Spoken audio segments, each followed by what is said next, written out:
Hello, everyone, and welcome to North Carolina.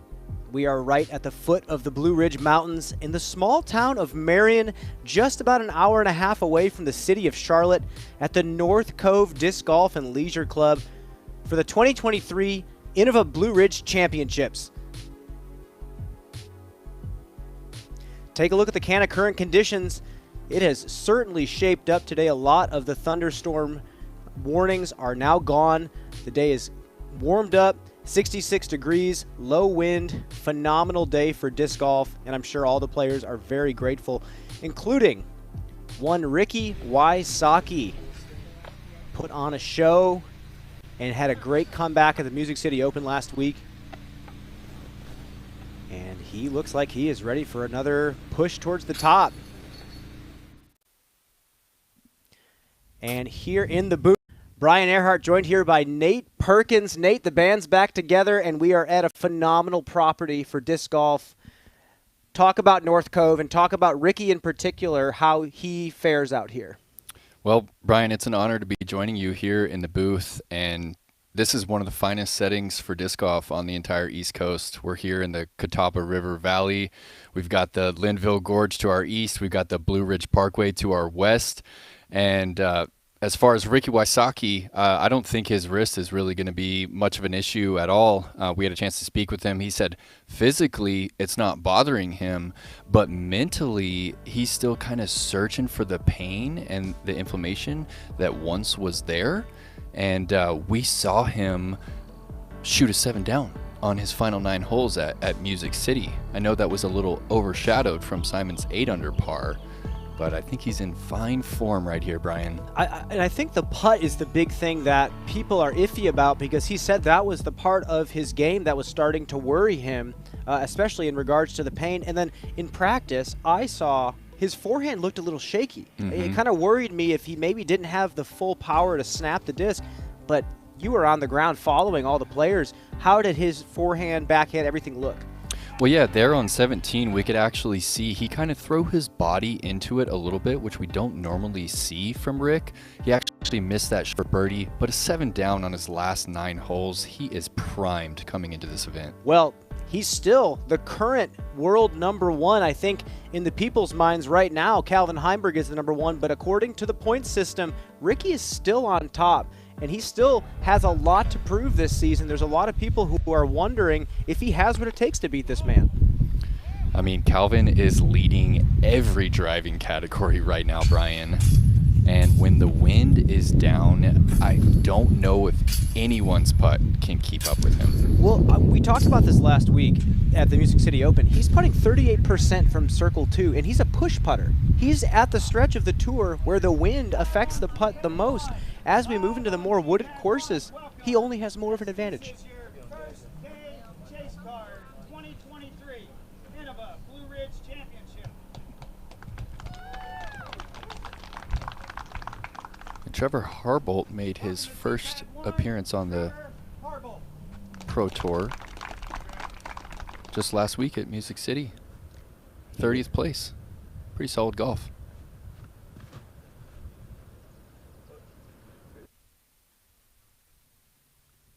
And hole 1 is brutal right off the bat. That's out of bounds. This narrow sliver of a fairway is lined with out of bounds on both sides.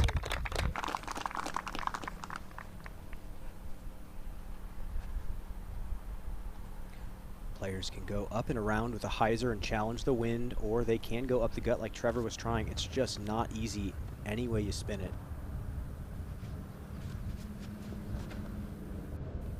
Yeah, there is a bit of a right to left that is kind of helping swing this hyzer back from right to left.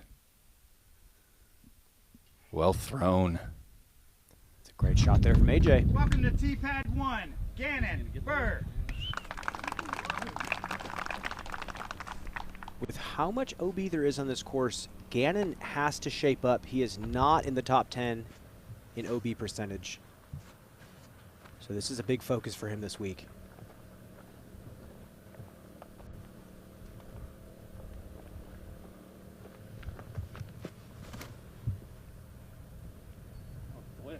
Kind of gets that one flat. That looked a little early out of the hand.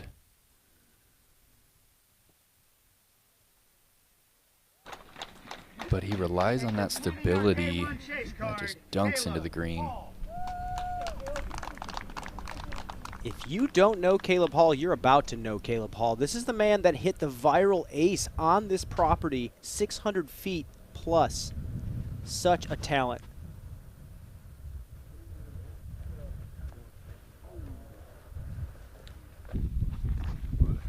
That's not going to cut it, unfortunately, for Caleb.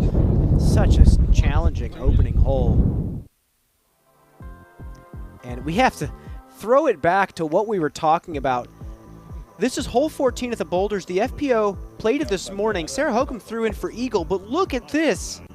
600 feet plus in. This is in a tournament too, guys, a B-tier event. He was playing MA1, throws it over 600 feet. Caleb is a big kid, basketball player. He's currently in community college, age 19, and he's just along for the ride right now. Here's Chris Dickerson on the second.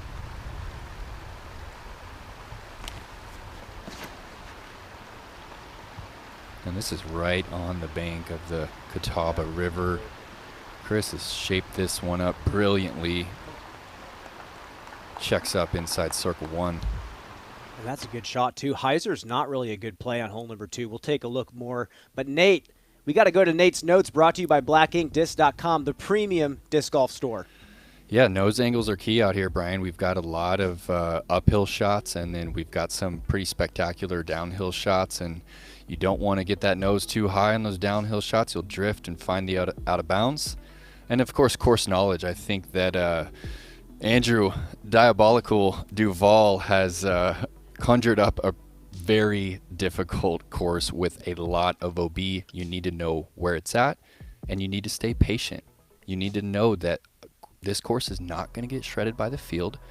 We see it playing well over par right now, and you don't need to worry too much about birdieing every hole. And that is a fact, Nate, as we see Caleb pitch up here. This is a Duval course. This is the same people that designed the USDGC layout at Winthrop. So we're going to see a very similar style of golf. Here's Dickerson for a birdie on 2. This is to get back to par. Bogeyed hole 1. Got it. Yeah, it's good to see him back in form after a few tough events to the season. It was good to see Chris perform well in Nashville. And just a pitch up there for Trevor. Not an easy hole to start on, especially when the wind picks up. You have a couple options, and neither of them are surefire. But it is surefire that when you pet a dog, you're going to smile, Nate. Yeah, Blaine's. Is that Blaine's pup right there? That is not Nacho. That is another just dog like Nacho. Right on the grounds. So many dogs to choose from. Another reason to come spectate on the Disc Golf Pro Tour. Here's Caleb. So I believe Caleb was throwing from the hazard there.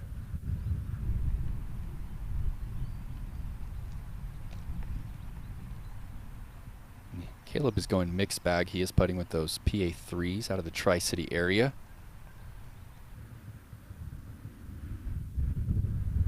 AJ Carey just from a couple hours down the road in Shelby, North Carolina. And that's the start you want right there. Stuck the hyzer in bounds, jammed the putt over the boulders. Great start for AJ.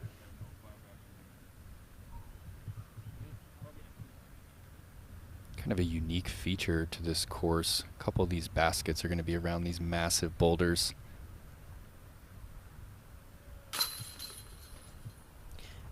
I kind of like it because it adds a little risk reward. You do have a little bit of a backstop, but as Juliana Corver said early in the day, sometimes you get some weird reactions off them if you do happen to miss, or your approach maybe gets a little squirrely on you. So it just adds another element of surprise. Gannon taps out. We're going to jump to the third. Chris Dickerson again.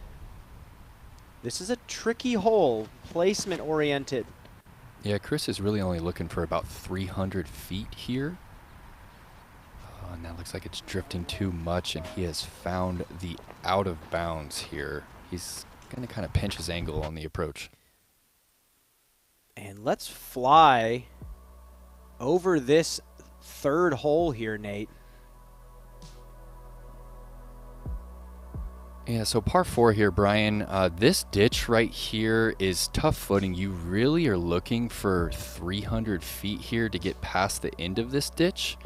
And then you're looking at 250 feet into this green. And this basket is only 12 feet short side and about 40 feet on the deep side, so not a lot of space there. And can you tell that this is a Duval design similar to hole number 6 at the USDGC? We have another beach hole. You got to add one of those in there. Here's Dickerson from the drop zone. This is about 250 feet. Flashes the chains there. Lands inside the circle.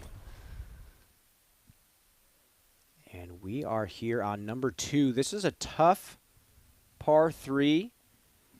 You saw Dickerson throw the flex on it earlier. Tight OB, you're going a little bit uphill. Hyzer release out of the hand makes the shot so much tougher. If you can throw that flat flex, kind of like Gannon likes to do, Yeah, well, I threw my phone in the lake before the round. Very nice, that's the man. shot. Y'all know what the password is? I think the Seabird mistake. There is cell signal issues for a lot of the players out here, so even keeping score on UDisc can be challenging and spotty at certain points. So if you are trying to follow along on UDisc, just be aware some of your cards might not be updated as consistently as you'd like. It is a true dead zone out here for quite a few providers. Got a hand warmer up in there, bro? Got a hand warmer up in there? No. Gotta wonder how Caleb's usually nerves are right morning, though. now, playing with Dude, it's a a little couple chilly, yeah. superstars. You know Yeah. what? Much better now. I though. bet he has nerves, obviously. It's a big tournament for him. However, he's played so many rounds of disc golf with Oh. Zach Melton, Macy Valadiaz, Chris Dickerson. He says those are the people that helped him learn the game. I'm sure he knows what to expect. And here we are, one of the pride and joys of North Carolina, Jeremy Coling, stepping up to hole 1. He's on our feature card. Star-studded feature card at that. Yeah, Jerm has had some nice finishes. I mean, he missed. Here we are on AJ Carey, hole 2. This Mando to the left of this first tree takes this hyzer out of play, Brian.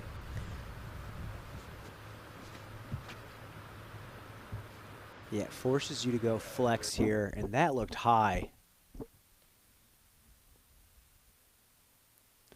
Oh, what a reaction. That tree that the spotter is standing under is actually out of bounds. So if he kicked backwards, he would have basically had to rethrow. The OB is so tight up there. This hole was made for Gannon Bird. This is the shot. If he can execute this, this is exactly how every other player in the division needs to throw this hole. And this is right in between kind of that FX2 and D1 slot for Gannon. Is this driver here? It is driver. Needs to hold and get down.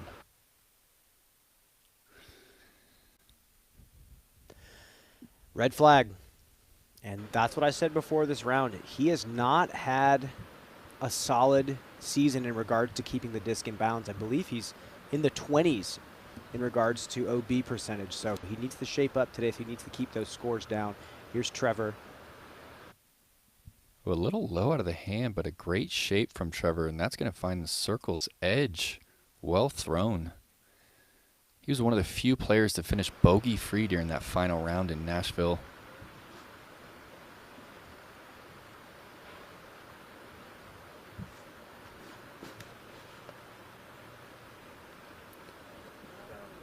There it is. Caleb kind of leaves that back foot, doesn't he?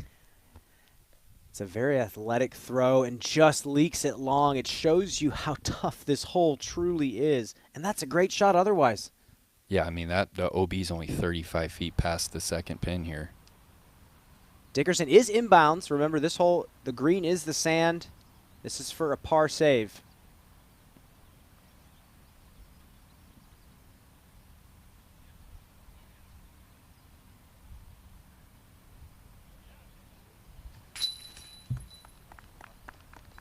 Count it.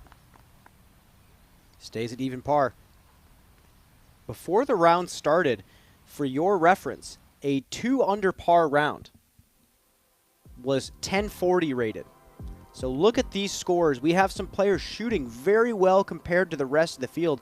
Crazy scoring separation on this track.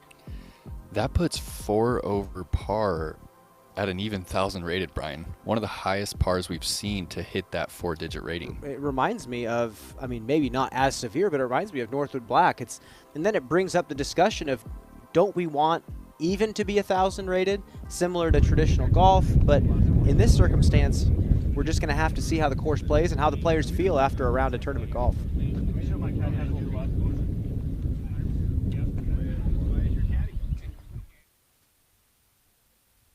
Calvin will be teeing off in about 7 minutes. Star-studded feature card. Ricky, Jeremy Colling, Double G, alongside Calvin.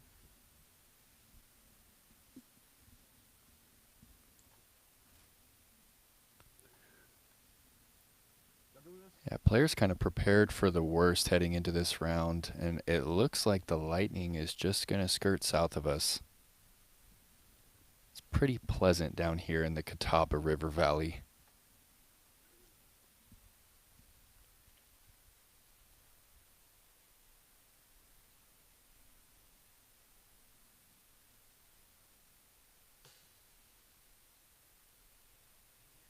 And that's going to be a tap-in bogey for Caleb. Strokes are already stacking up, but as you see, this is how this course has been playing. Just a couple little misses here and there are going to cost you big strokes.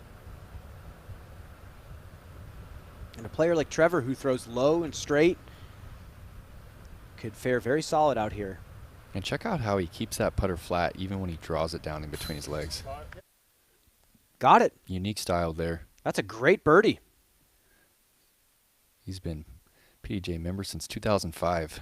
Playing disc golf a long time, and also he was really gunning for the guitar last week at MCO. He's one of the only players that I've met that played professional disc golf and had a record contract at one point.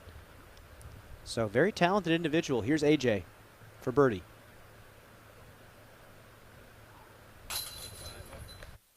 Yeah, similar distance, 22 feet, puts it right on the pole. Back-to-back birdies. And that's the way you want to start this course. Normal OB rules here on the second. Gannon gets to take it where it was last in bounds.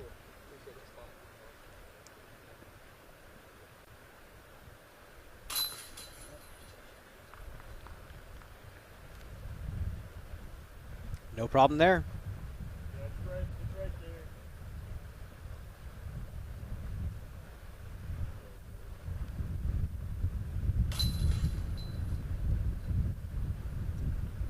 Caleb tapping in the bogey as he heads on to hole number 3. 7 down the number. Harper Thompson, Ben Calloway, Eric Oakley just on his heels, 1 stroke backs. We're going to kick into a commercial break, but we'll be right back on the Disc Golf Network. Don't go anywhere.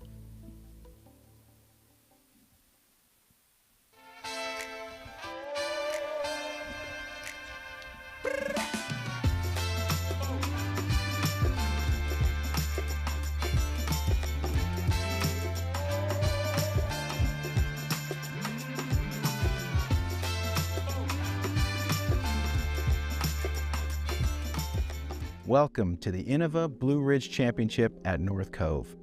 North Cove is a 157-acre disc golf facility nestled in the Blue Ridge Mountains of North Carolina. 2 of the 3 courses in this year's event, Boulders and the Gorge, present a mix of challenging play and epic views. Enjoy the coverage, and afterward, make your plans to come visit Marion, North Carolina, and experience the magic that is North Cove. Should have brought some snacks. I got you.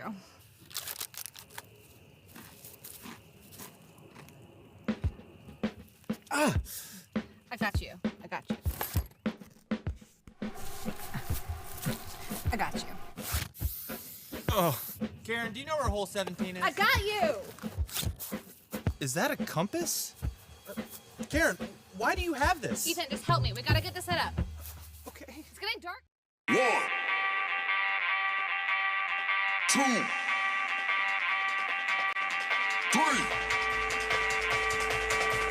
1, 2, 3. Let's go.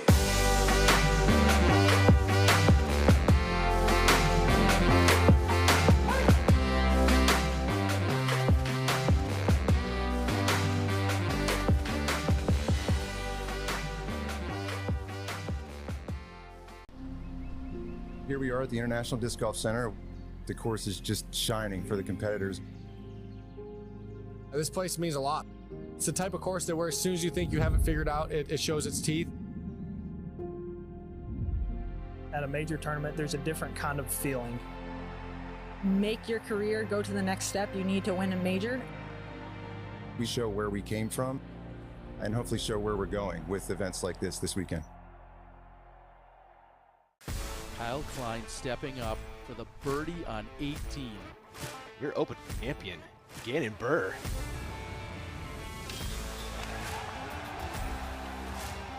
Another record-setting weekend on the Disc Golf Pro Tour. Back-to-back weeks, winner coming from the chase card. Pretty special stuff. Gannon Burr, Kyle Klein, two young superstars on tour, showing you how to get it done.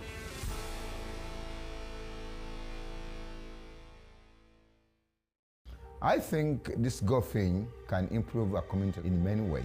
It brings people together. That maybe some of these kids who feel a little bit lost could find something like disc golf, find friends, find people to come together and play the sport. Encouraging people to work together, kids to know one another, love one another. A way for these kids to have a really fun thing to do together. I think that's what we need in the world, love one another and do life together.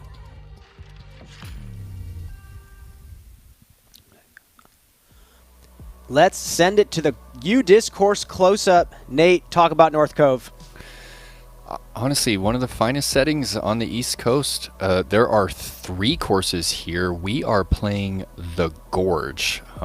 Course designer Andrew Duvall, you mentioned it, Brian. He designed USDGC. That is very evident here. One of the most technical tracks we're going to see on the Disc Golf Pro Tour this year. We are flying that 12th here. One of the signature downhill par 4s. This one actually played it as a par 5 last week for collegiates. Of course, they switched up to a par 4 here for the Pro Tour. Well, shout outs to UDisc, but also UDisc and Trash Panda are teaming up to put together International Course Cleanup Weekend, and it's actually next weekend. So head on over to udisc.com/events to find a cleanup near you or create your own. Innova Blue Ridge Championship at North Cove. This is our feature card on day 1. Welcome to T-Pad 1. Double G, Garrett, Gersey. Let's go, Garrett.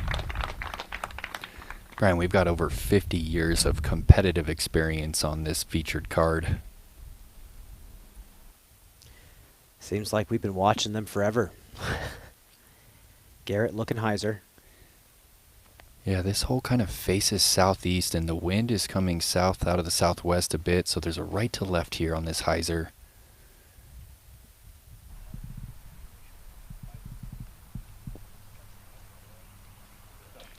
Fine. That's totally fine. It's short. If he wants the run, he can take it. And this tee is also out of bounds. If you happen to hit these first trees, pretty much have to re-tee.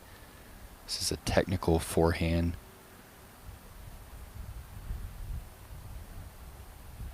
This hole descends 20 feet from tee to green.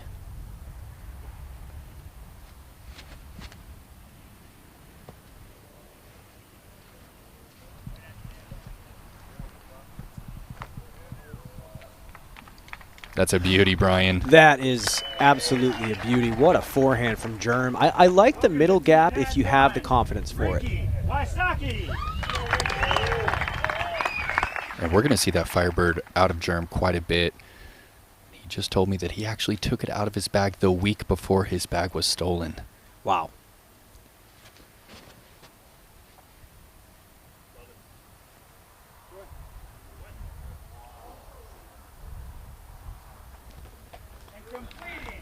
And our lead card coverage for day 1. Didn't get a good angle on that. Looked slightly early with that felon, and it doesn't look like Rick has gotten a signal just yet. I think he leaked out of bounds, unfortunately. Okay. Just a bit short. Calvin going Heiser.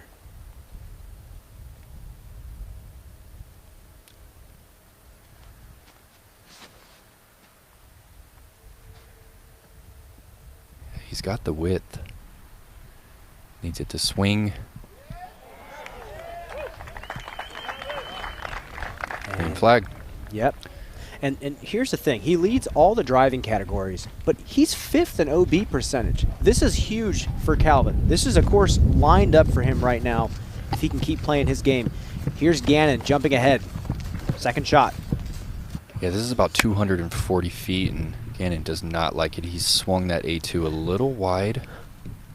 He gets the green flag, but he's having a bit of a love-hate relationship with that A2. He's doing some similar stuff out at the Music City Open course. Here's James Proctor on 15, jumping way ahead. I would say that this is the most demanding tee shot on the course. You're looking at a 390-foot shot that you're trying to land on a fairway 30 feet wide. Well, and yes, and for those of you, next time we see the hole, inbounds is right of the path. Here's A.J. Carey, second shot. 220 from the drop zone. Does that play as out of bounds, Brian, or is that a hazard on this hole? I believe that's out of bounds.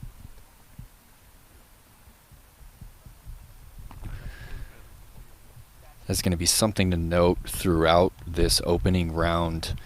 There are a lot of spots on this course that play as hazard, and then there are going to be some spots where it plays as OB, and us, along with the players, are going to have to keep a close eye on that.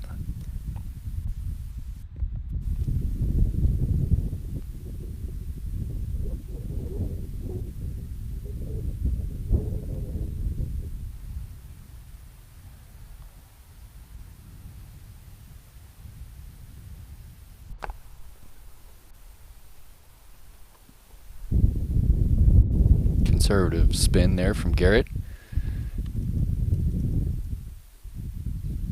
Pete Johnson on the bag. They've been good for many years. I wouldn't say that this is Germ's favorite distance right here, 28 feet. He didn't know if it was in or not. It looked a little short-armed, that's for sure.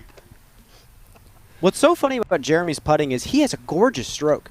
The disc comes out so flat with no wobble, and yet he's so scared of fully releasing the putt. And look at this lie that Ricky Wysocki has. Okay, so this sidewalk is playing as a hazard, so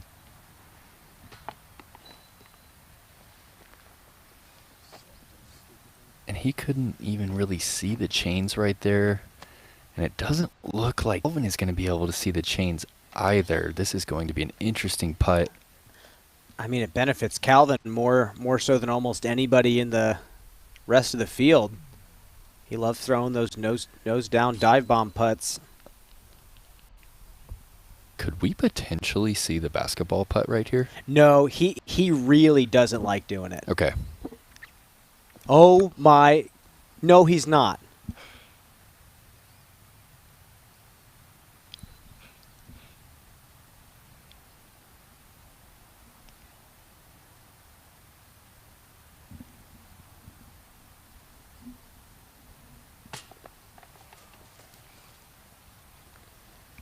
Okay, I have to say, I talked to him after he made the basketball putt in Houston, and he told me he tried to exercise every other option that he could before he took that putt.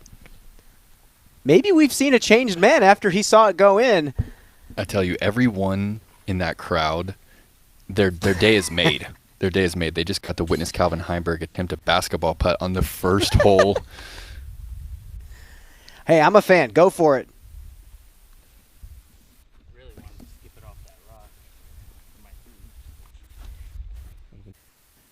Well, he didn't make it, but we're going to call this the patented move of the day. I don't think there's any other player in the field that'll attempt this on a lie this open.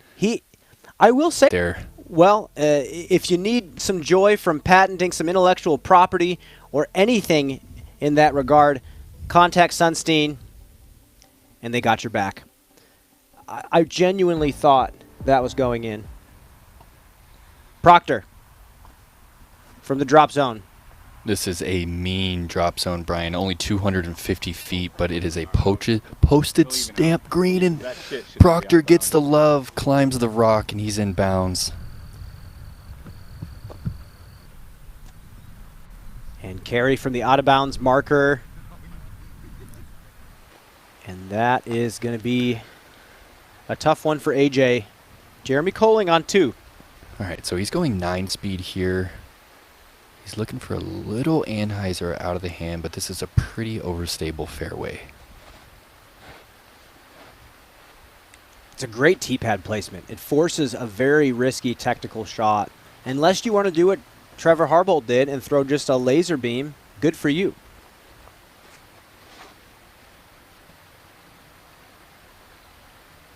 That's resisting turn, but it looks solid. And that tree is out of bounds, Brian. That never crossed in.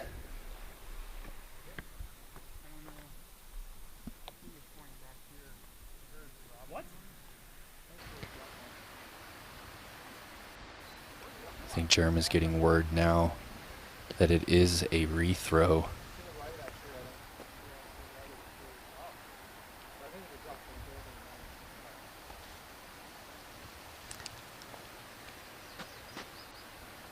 I don't know if it's a rethrow because technically they are teeing off from inbounds, but I guess the better option would be to re-tee at this point.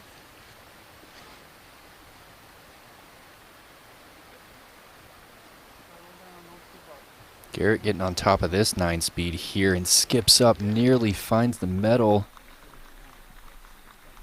Okay, he loves it. Green flag. That was beautiful. Just a very tight, narrow flex line.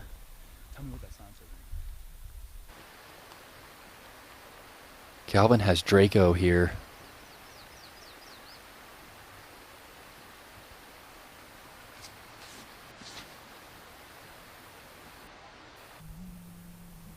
Huge stall. Oh! Off the flag. That is a very generous flag. He attempts the basketball putt on 1. Knocks off the top of the basket on 2. I like this type of Vinny. This is good stuff. Let's take another look from the catch cam. So he actually gets this shot over the small trees that most players are throwing around. Yeah, he tugs it on a decent amount of anhyzer, but he throws it high enough to where it stabilizes. And look at this. Oh, that flag might have saved him, Brian. It absolutely saved him. He would have flying out of bounds. He was about a foot away from blowing up the chains.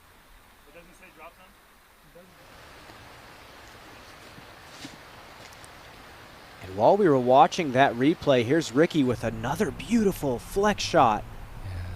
Yeah, 9 speed, overstable. Dials up a beauty right there. Bullseye.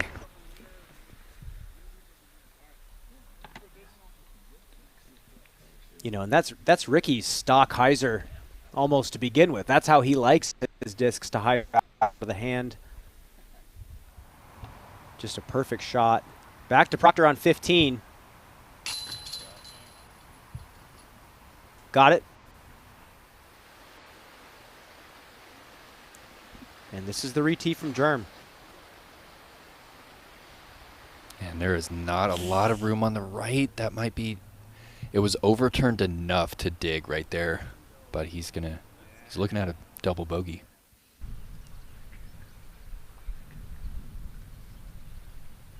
Gannon Burr for birdie on the 3rd. No dice. A conservative bid right there. And jumping forward to 16, here's Proctor.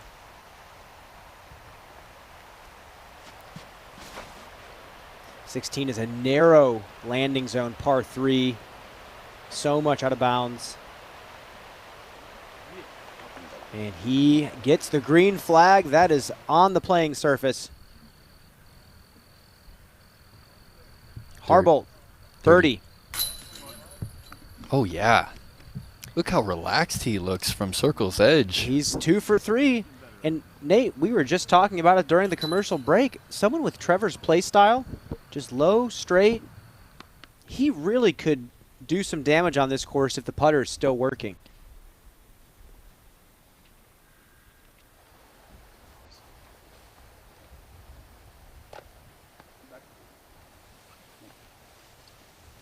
This is for bogey from the edge of circle 2.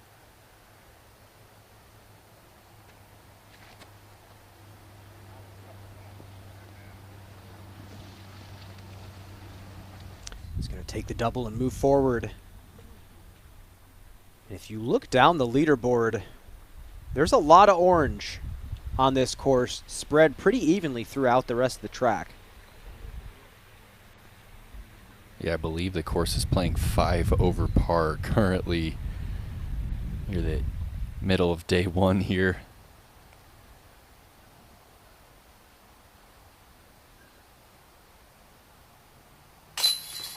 Calvin rolling those shoulders back and putting in that birdie.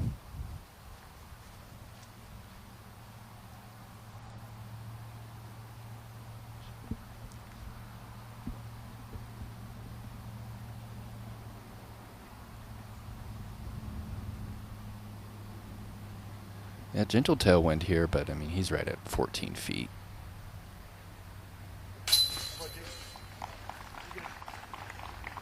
That was textbook birdie for Garrett. He's happy about that one as they move into number 3. And even nicer birdie for Ricky. Grab the blue on the scorecard while you can. Jumping ahead, hole number 4, Gannon Burr. Tricky angle into these woods. Yeah, this one has a slight draw from left to right. It suits that right-hand turnover a bit better.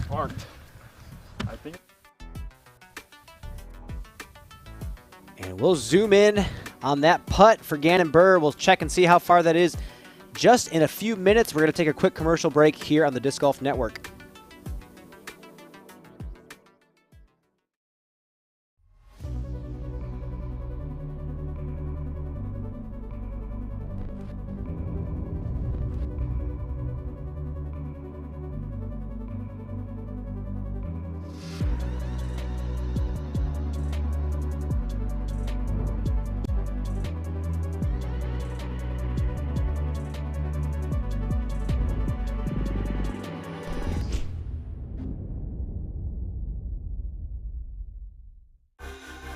At Discraft, we don't wait to see what the future holds. We build it.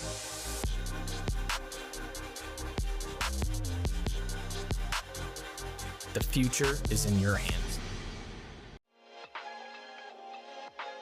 Yeah, if you want to keep it in the fairway on a wooded course, throw a Wombat 3.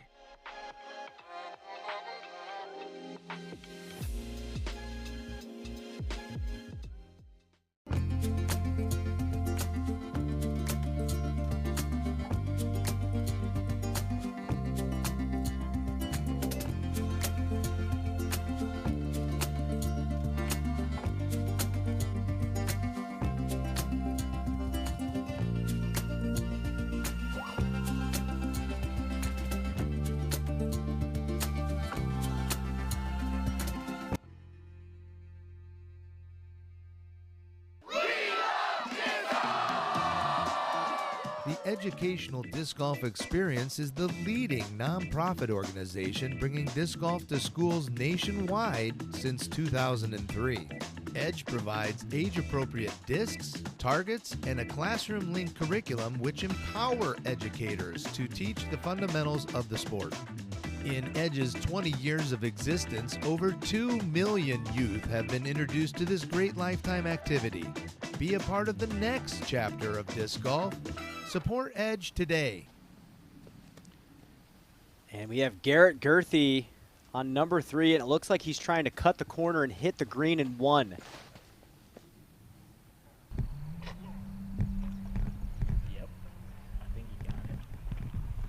Great speed. No freaking way he just landed. Oh, just comes up 15 feet short, Brian. He tried. He'll proceed to the drop zone. He can get up and down, take his par. The thing is, it's a bowl. It's a bowl with sand in it, so it's a great catching mechanism. You hit the green. Yeah, they should have a gentle tailwind here. Oh, and that looks to be stabling up quick. Catches the last bit of that grass. And here's Gannon's putt on the 4th. Not bad. Uncomfortable lie, but jams it. 2 for 4.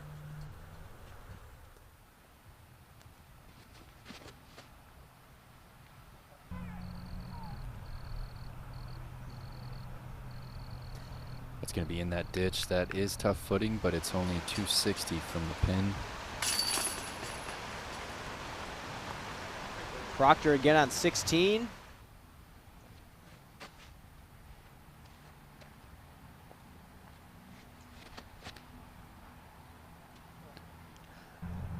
Oh no. Just a complete misfire from Jeremy. That's a stock forehand. To the 5th, Gannon Burr. Going inside Heiser. You have to get it between the rocks. Yeah, he straightened that one out a lot more than he wanted. And he's out of bounds so early. And that one does play his OB, so he's going to have to take it back. Here's Rick from Tough Footing. This is right at 270 feet. Oh, and he doesn't like it. Gets the nose up. Will it make it? Got it. Oh, wow. He really got it. It's funny, though, some of the best players in the world, even if they throw 10 feet to the wind, they feel like they failed, you know? Paul is a very similar way. He thinks he misthrows it, but then he's 5 feet right of the basket. Proctor on 17. This is the narrowest sliver of a green we have. And he looks like he's still attacking here. Yes! He sticks the green. This is a green narrower than Circle 1, 440 feet away. That was incredible. And less than 10 people have found Circle 1 today, Brian. And Calvin, a little too much hyzer on that Toro just outside the circle. Yeah, not happy, but again, he's going to have a favorable wind, 30-footer.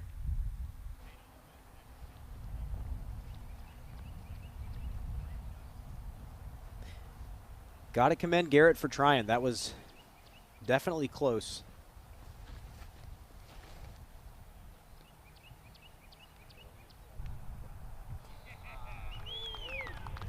There's your par.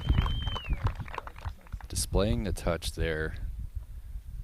Using that left to right wind to just nestle that disc under the pin.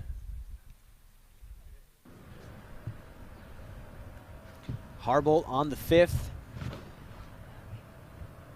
Inside hyzer as well, but it keeps it low. Love it. Yeah, you're really only looking for about 320 off this tee.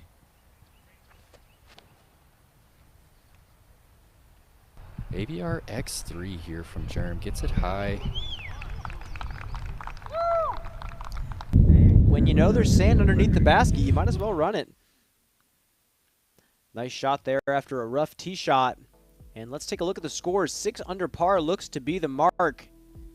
James Proctor at 6, Ben Calloway, Eric Oakley, Harper Thompson, bogeys the 18th to drop to 6 under par, and that was his only blemish of the round.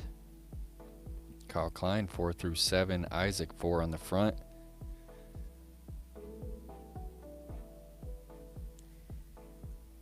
And actually, when it comes to blemishes in the form of OB, he had 0 with the 2 bogeys that he did have. What a round from Harper Thompson, even with the bogey on 18.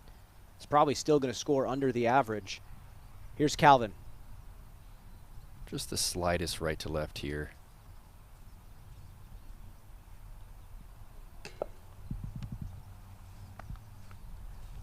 Didn't like it. It definitely takes more thought from a putt like his that has so much up and down movement to have that little cross helping wind. I mean, especially with out of bounds, just 12 feet deep of this one. Exactly. Ricky dunks it in. He's back to 1 under par.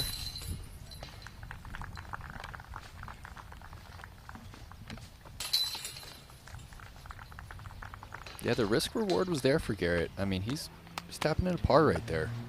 You know, I wonder about the drop zone. But I guess I like the fact that they're forcing players to, or wanting players to go for it. Great three. Ooh, Caleb Skinner from 55.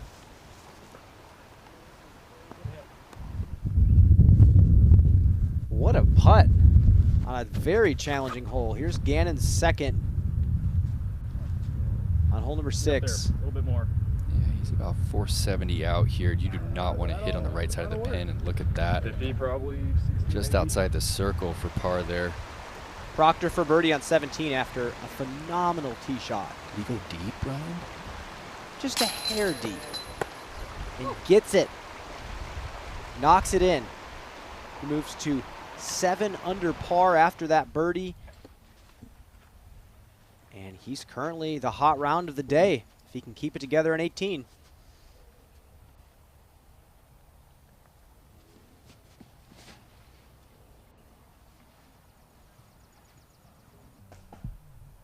Smooth backhand from Rick. Just gets caught up behind the lone boulder in front of the basket. Yeah, hole 4 just has the slightest draw from left to right. It sets up great for this gentle mid-range turnover. It definitely has to be resisting the turn at the very end. It definitely has to be wanting to flatten, or else the slope will take you down. And Garrett's had this glow rock in his bag for years. And there you said it. It needed to be resisting that turn, getting back to flat. That's what happens if it hits with too much angle there. Yeah, it's going to be kind of a frustrating lie there for him. Not sure what kind of a look he has. Calvin's going to kind of down tempo. He's going driver on this. 302 feet. I like this. Yeah, both Ricky and Calvin choosing to go with the faster disc here. This is his flippier eagle. Just a little too turned. Yeah, I think he was trying to maybe shorten up on it a little bit, kind of throw it like a mid-range, and definitely got the nose down. That's all right. And actually, for the forehand, I played this hole as a lefty, and you have to throw something that flips up. You can't come in with too much of a stable disc. So Germ is going to throw, I guess, just a classic Germ shot here. Really is, and he's got a gentle headwind to help him flip it up.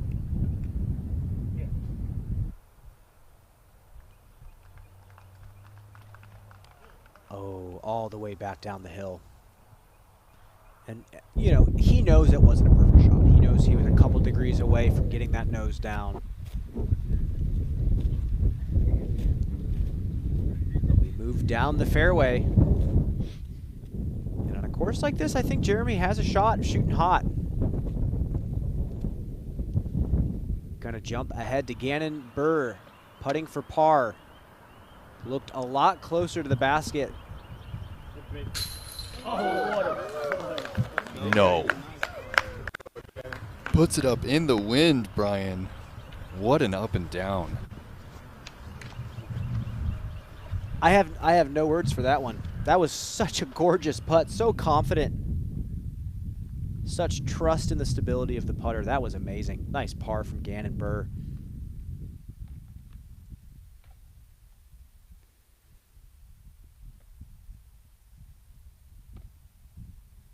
Pretty good backstop here on the 4th. I imagine Germ's looking to toss this one in.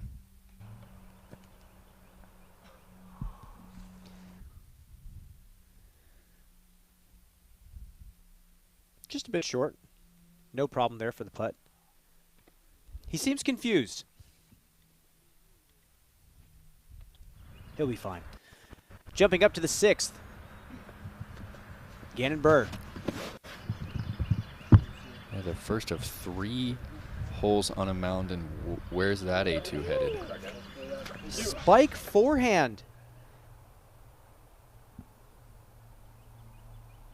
Was not expecting that, but what a shot.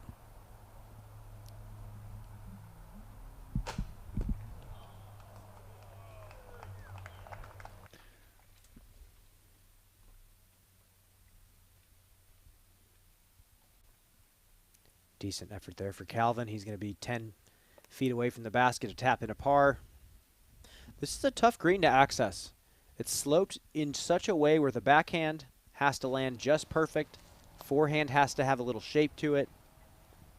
And we got the Sonic out, folks.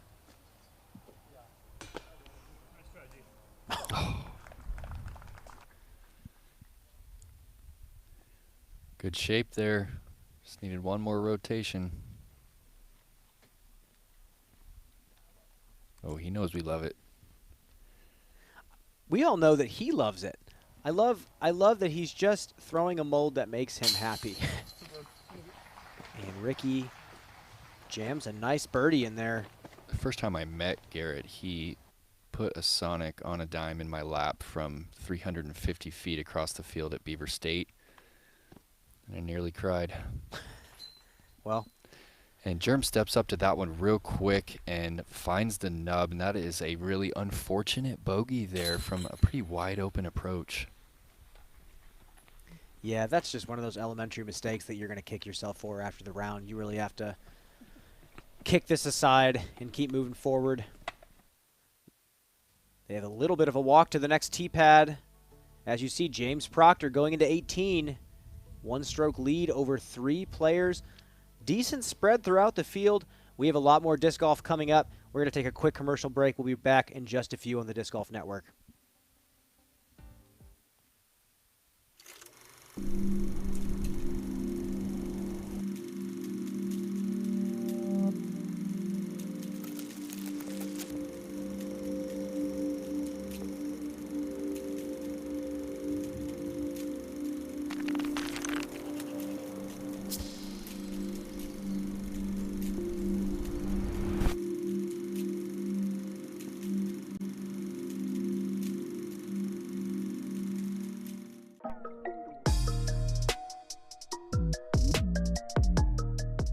Great Lakes Disc, located in Grand Rapids, Michigan, is a fully stocked retail disc golf store that fulfills all of your disc golf needs.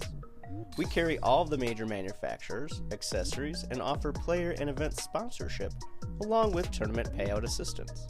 To learn more about Great Lakes Disc, visit greatlakesdisc.com. Back to Ricky Wysocki on hole 5. And there it is. He's making the same mistake as Gannon, Brian. That first tree, you can almost reach out and touch, and it makes this tee shot a little awkward. Yeah, we saw Trevor Harbolt play it so much tighter and lower and throw right in the middle of the fairway. But I think you think you have so much room to swing it high and let it come back and bounce, but something's pushing those discs out there. It's only 630. The ideal landing zone starts at about 320 and extends to about 400 feet. Great correction here from Garrett. Perfect.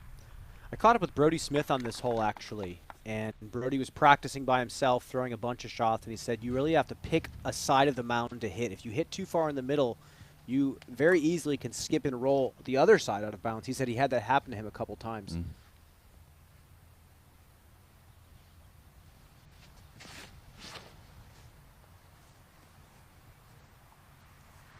Using the stability of that Draco.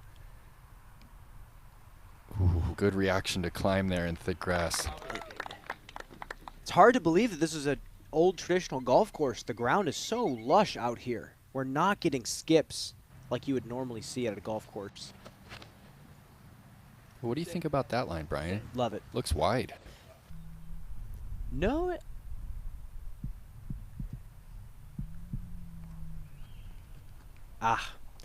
I loved the idea. I think that's the shot that makes sense to him. But I think, like I said, that Brody said, you have to pick up the side of the mound to hit, and unfortunately he had the roll. He's got to take a breath and keep moving forward. Moving forward to Trevor Harbolt. Big.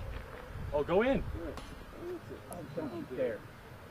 Oh, and he was actually just looking to lay that one up, and he is getting punished. Caught up in the wind. Wow. That was a roller coaster of events right there. And now he's going to have to putt from down the hill yet again. with a stroke penalty. So Ricky's in a very similar spot to Gannon. He's about 470 feet from this basket.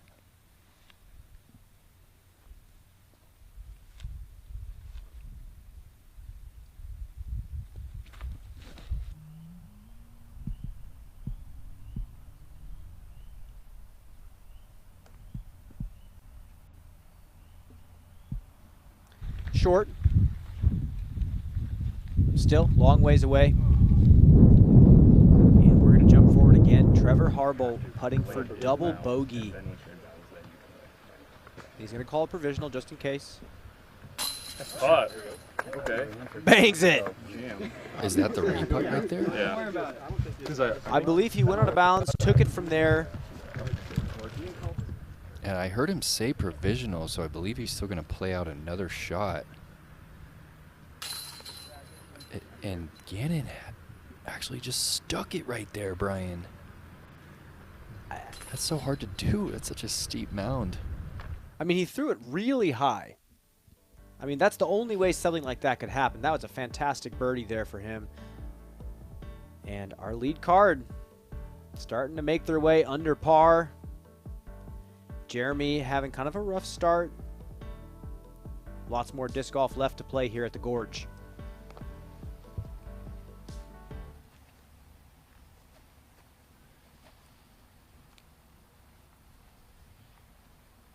Now there's two obvious gaps as you approach this basket. Both are about 20 feet wide. You really do not want to hit on the right side of this pin. It slopes pretty steeply down to the OB. Oh, he tried going. That's stabling out. That's going to find the OB deep and right. Yeah, he really wanted to chop that AVR X3, get it to pan, and that just was short-armed a little bit. On both? And that's a perfect example of, you got to lean on your bread and butter. That's obviously what you have to do. But in certain situations, picking the right disc for the slope, the shot, can always help you out. Garrett went about 400 feet off the tee. This is just 230 into the green here, and that is a bad reaction. But Got he it. gets that green flag. And that's got to be a feeling of gratitude. Every green flag you get out here on this course is a sigh of relief.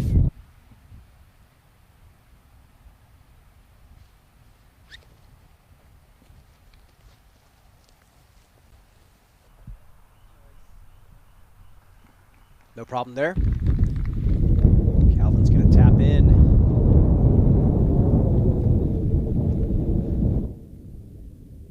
And that was a massive tee shot from Calvin. Yeah, well over 400 for sure with that overstable fairway. Gannon on 7. This is kind of a shorter, placement-heavy par 4, and he's going super aggressive. Yeah, quite aggressive. I mean, the landing zone starts at about 320 feet, only extends to about 360 there on the 7th. Ricky's 4th. And that's not going to happen for him. Still about 20, 25 feet away.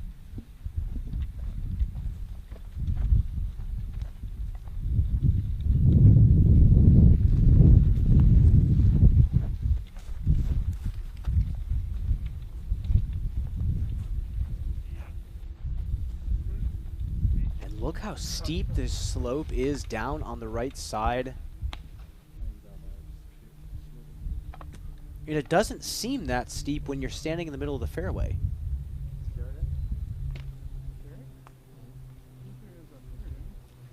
Yeah, Brian, I really felt like this is one of the courses where you really can't practice this one enough. You need to know where every OB line is. There's a lot of OBs that you can't see as you're approaching the green. Jeremy OB by just 2 inches.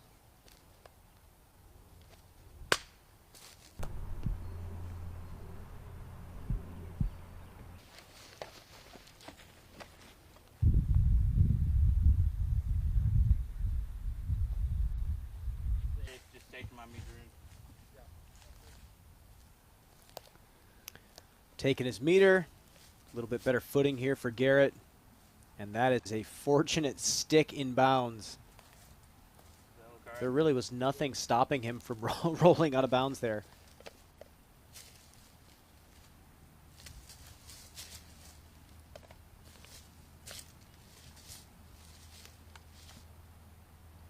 A little bit awkward here. He's got his left foot in front on this straddle. Gentle tailwind. For birdie.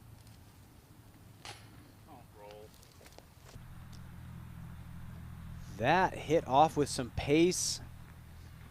Oh, now he's going to be looking straight back at that cliff. 30-footer.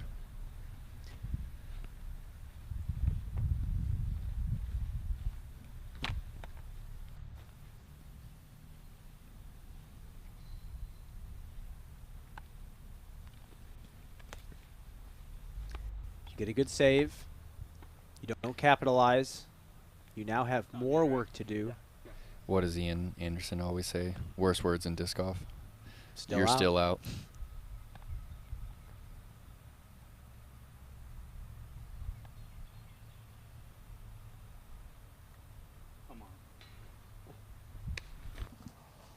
Oh, boy. All the way back down. Garrett still has a lot more. We're going to jump forward to Gannon Burr on 7. The left side, you can't really see the basket. You're either going tomahawk or some trick flex forehand over the top. You want to land on that right side more ideally. And Gannon getting creative here. Overstable fairway. Seems clean. This is what I love about this course right here, is all those creative approaches.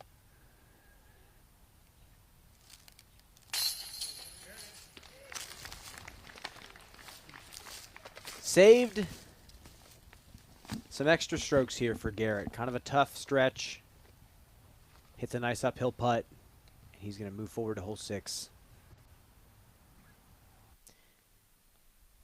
Garrett even par in the round through 5. Here's Rick putting for bogey.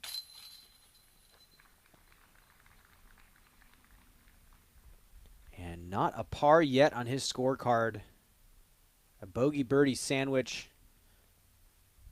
This is for double.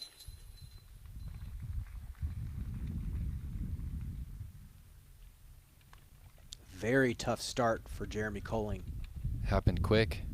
I wouldn't even say that the 5th is really one that is, you know, scary. It's not playing too difficult today. It's a generous fairway. Yeah. Off the tee, it's a generous fairway. If the wind is not high, opening tee shot, you just need a little bit of aggression with something stable. But fortunately, that's how it's going to play out for our card. Gallery already building up pretty nicely. And we're going to jump forward to hole number 18 with James Proctor. This is by far the hardest hole in the course right now. You have to throw at least 340 to clear the river here. Smack the tree. James does just that. He's going to be well out of position, though. Going to be looking to play this one for a par. Well, let's fly 18. This is playing 1.27 strokes over par. Nate, can you walk us through why? Yeah, there's two options off the tee. You can go a gentle anhyzer left of the first trees, or you can throw this hyzer around the trees. And like I said, you need 340 off the tee to clear the river. This OB kind of pinches up around the 400-foot mark, but it is playing as the hardest hole on the course because of this approach.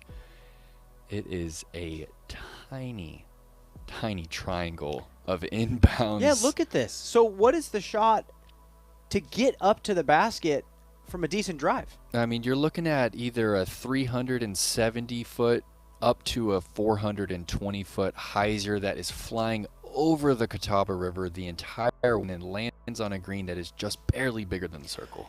Oh, goodness. And we see Thomas Gilbert, even par, going into 18, taking an 11 to finish +7 on the first round. Brutal. Yep. And it's actually not the worst score we've seen so far on 18. Yeah, I believe there is a 14 carded. 18 does not have a drop zone. It's one of those where you just rethrow where it was last in bounds. Back to 6. Calvin. Using the stability of that Toro and a nice roll to 22 feet. Yeah, that's not too bad. And this is kind of a dealer's choice. If you want to go flick up the middle, you can. If you want to go backhand right, you can. Clearly spike forehand, I guess, is an option.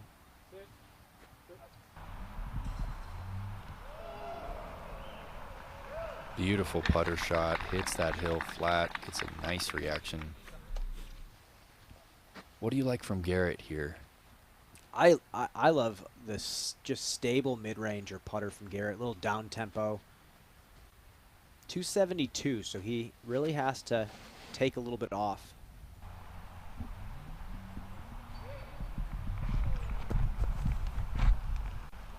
Did not take enough off that one. Literally 2 feet lower, that would have hit the front of the hill and potentially stuck in. But now he's got a really tough putt.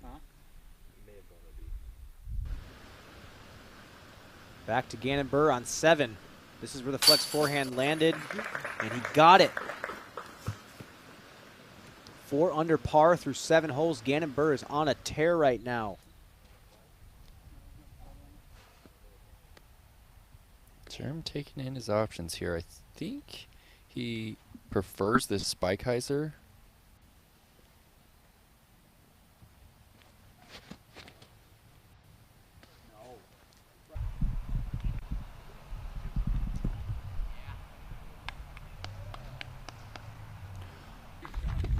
Got the tombstone, stuck it on the green. Nice shot there from Jerm. Jumping ahead to AJ Carey on number 7. This is about 45-footer uphill. And that is going to get him under par. He is battling out here through 7 holes. Great birdie there for AJ. Yeah, we've just seen 3 putts from him, and they've all been very confident. The stroke looks fantastic from AJ Carey. More and more players still out there on the course, creeping up the leaderboard. Lots of 4 unders. Niklas Antila clearly feeling better after a rough back injury that took him out of the MCO. Isaac Robinson climbing up. Kyle Klein only through 9. Clint Calvin through 15. We have a lot of players that are going to jump up there and challenge James Proctor 7. And Caleb Hall. For birdie, gets it. Right, this card is finding their putt here in the woods.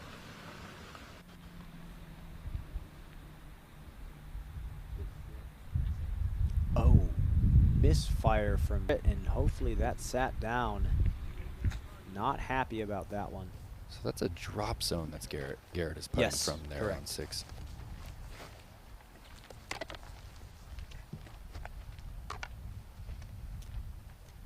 Big moment for Jeremy right here.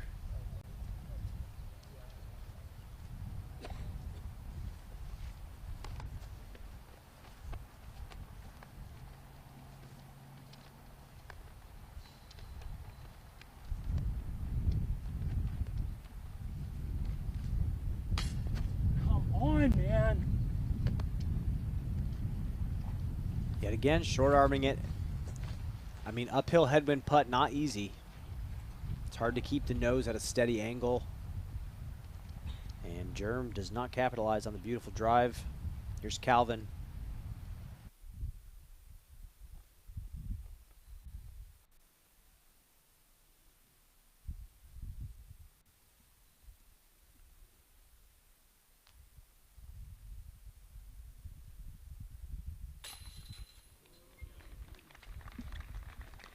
Leaks it left. Has enough juice left in the tank to creep over the rim. Just cracked a smile right there. It's a smile of gratitude, Nate. He'll take anything he can get out here at North Cove. I got to spend quite a bit of time with Calvin last week in Nashville. He has a lot more going on in his head than people think. Says he has to work pretty hard to have that composure out on the disc golf course. Yeah, we think these players are all stoic and they're not thinking anything, but it's definitely interesting out here on the road. There's a lot of variables. Proctor on 18. Here's his second. How far is he trying to advance up this fairway? Not far. I think that's not going to be a good spot to approach. He might even have to lay up again.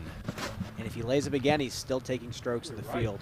Burr on 8 going inside forehand. You have to cut left before shooting way uphill to the left. And he did not like the angle on that one. Nate, this is a very special hole, number 7. Please take us through it. Yeah, short par 4 here, and we head back into a dense forest on the Blue Ridge side of the mountains. The landing zone starts here at about 320 feet, and you basically have to try and land your disc on a trail. And we saw Gannon just short of that trail on these boulders here, and you have to get pretty creative if you find yourself on the left side of the fairway, and things tighten up quite a bit. We ascend about 12 feet from the middle of the fairway to this green here. Calvin going to be going eagle. There's almost no out of bounds on this hole. And that was a bad kick, but he still has an opportunity to get up and down. He's just going to have to face the boulders. And I don't think that's the basketball putt distance. He's far enough away from those boulders. I think he's going to have a hyzer into the front side of the green.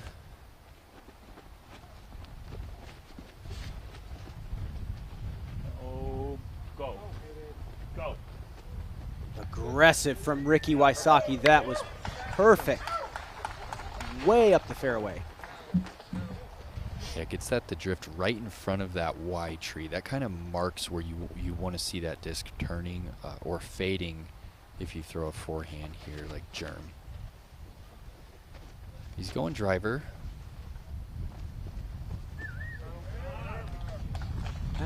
We'll see how far right that leaked. There is a little creek down there. It's a lot less comfortable. Honestly, for Germ, being left is not bad. He has the tomahawk. He loves the tomahawk. So we'll see where he's at.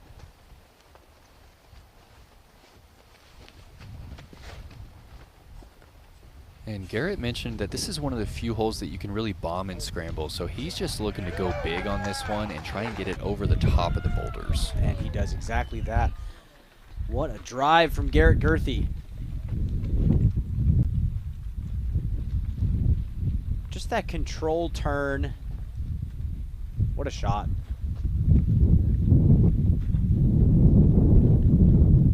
And Nate, I'm starting to sweat a little bit. That was kind of a spicy drive, if you ask me. I'd say that's today's Halal Guys spicy shot of the day. Look at the control turn, so high, nose is down, but he gets to flatten at the right spot and clears these big boulders after kicking something late. The Halal Guys strive to delight each customer with unparalleled hospitality and mouth-watering food at great prices. You know, fun fact about the boulders on this hole, Nate, I believe in the 1940s there was a terrible hurricane that caused record flooding, wiping out a lot of this area. And boulders fell from the top of the mountain that we're backing up to, and those boulders are sitting on the fairway of 7 right now. Wow. Proctor That's on news to 18. me. And James is laying up once again, and he's just going to have a jump put across. I like it. I mean, you don't see players lay up for bogey often, but he's in the lead. Gannon has to go super high and inside on this second shot on 8. Oh, and there's OB down there, Brian. We'll see. I think he kicked early enough. Look at this shot. Look at this lie from Calvin Heimberg. This is a tour course that we're playing right now. Incredible. And those are the boulders that you're speaking of right there. And this is one of those areas of the country. These boulders are chock full of mica, feldspar, and quartz. It was one of the first mica mining spots in the entire United States. They used to use it for sunglasses, Brian, back in the late 1800s. I would not be cool enough to wear those glasses, but I commend those who do and have in the past. Nice shot there from Calvin, just a bit more left than he'd like. Yeah, just the whole area of the Blue Ridge Mountains is just an untapped gem. If you come out, maybe take a vacation to play some Charlotte disc golf, make your way up to North Cove and just hike and explore this area. Again, I said it this morning, if you want to come take a vacation to North Cove, there's actually tons of Airbnb properties all around the course. You can walk onto one of the tee pads and begin playing disc golf, given that you pay your greens fees, of course. Yeah, tournament director Henry Childers, first thing he said was, it's a disc golf destination. Let the people know. Well, we talked to Garrett Gerthy early on in the week, and he believes the same thing. He loves it out here. Kristen Tatar obviously said she loves it out here. It soothes her soul being on this property. Yeah, that was a fine choice of words from Kristen. It's true. It is. Especially, you're coming off of the stretch of Vegas, Waco, all the Texas courses, and it's just flat. It's very flat. Good golf. But this has a mixture of everything. Look at the water rushing right below Germ's feet.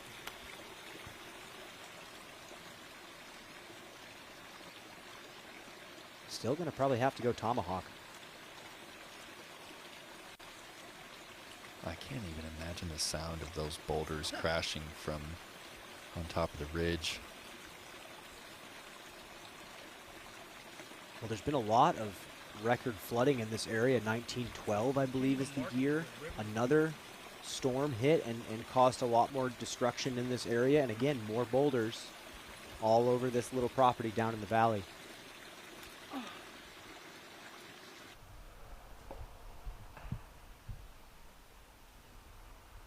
Yeah, it's dense over there on that right side, and that's kind of unfortunate right there for Germ to be that deep after a pretty sound tee shot.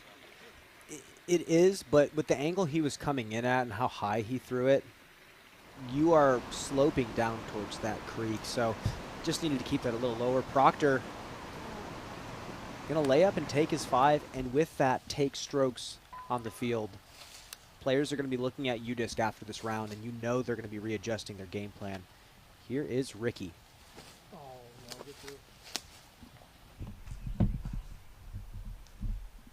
And that was fortunate to advance that far. He really held on to that. He'll have a birdie putt from circle 2 on a tough green, and the footing is not secure up there.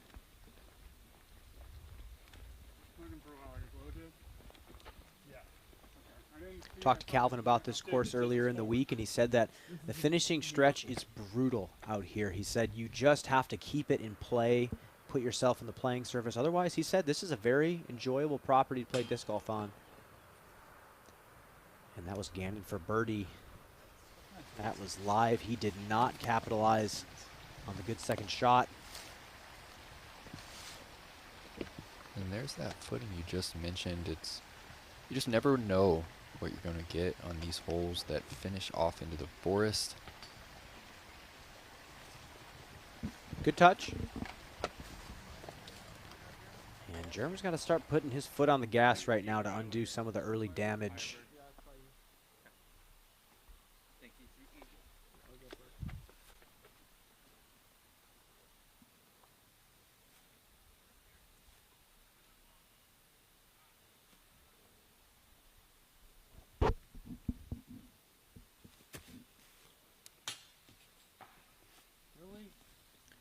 And that's a no-go for Ricky. He's putting for par.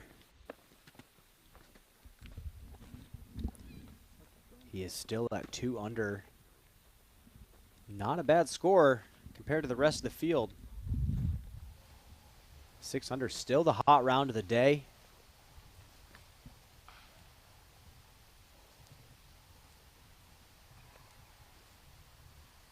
Garrett for birdie.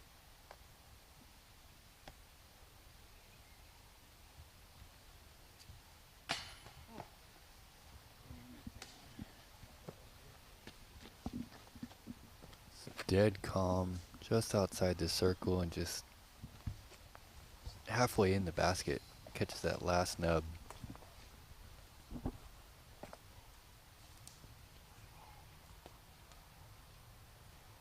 Calvin also just at circle's edge here. Would you classify this as a death putt? Not with the way Calvin's putts fall.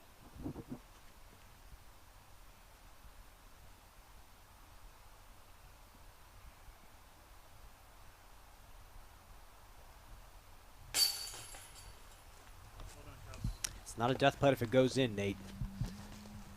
And he is in the basket, and that's a really nice birdie. I love the short 553-foot hole. Playing so challenging for our players for a lot of different reasons. The cool element about this hole is that the fat part of the landing zone makes you throw a really tricky flex forehand or an overhand. Really unique. So you want to get aggressive, you want to put it a little bit more right, challenge the creek. Garrett is going to tap in his par, and we're going to move forward. Proctor tapping in the 5, surviving hole number 18. What a season he's having, Brian. A lot of us who have been out here on the road, we've heard Proctor's name for a long time. We've known this is a guy who's been 10, 20 plus rated for longer than most people realize. And it's just great to see him with the support from Infinite and Clash and being able to stay out here on the road and now prove himself as this really elite athlete on this Disc Golf Pro Tour. Another elite athlete, Ben Calloway, has been playing the game a long time, put together a 6-down. Eric Oakley as well, joining Harper Thompson at the top of the leaderboard. And this is the first of 2 huge par 3s. This is 496 feet. There's OB on both sides of the fairway. A lot of players are opting to play this one for par, Brian. It's gettable. Just depends on which way the wind's going.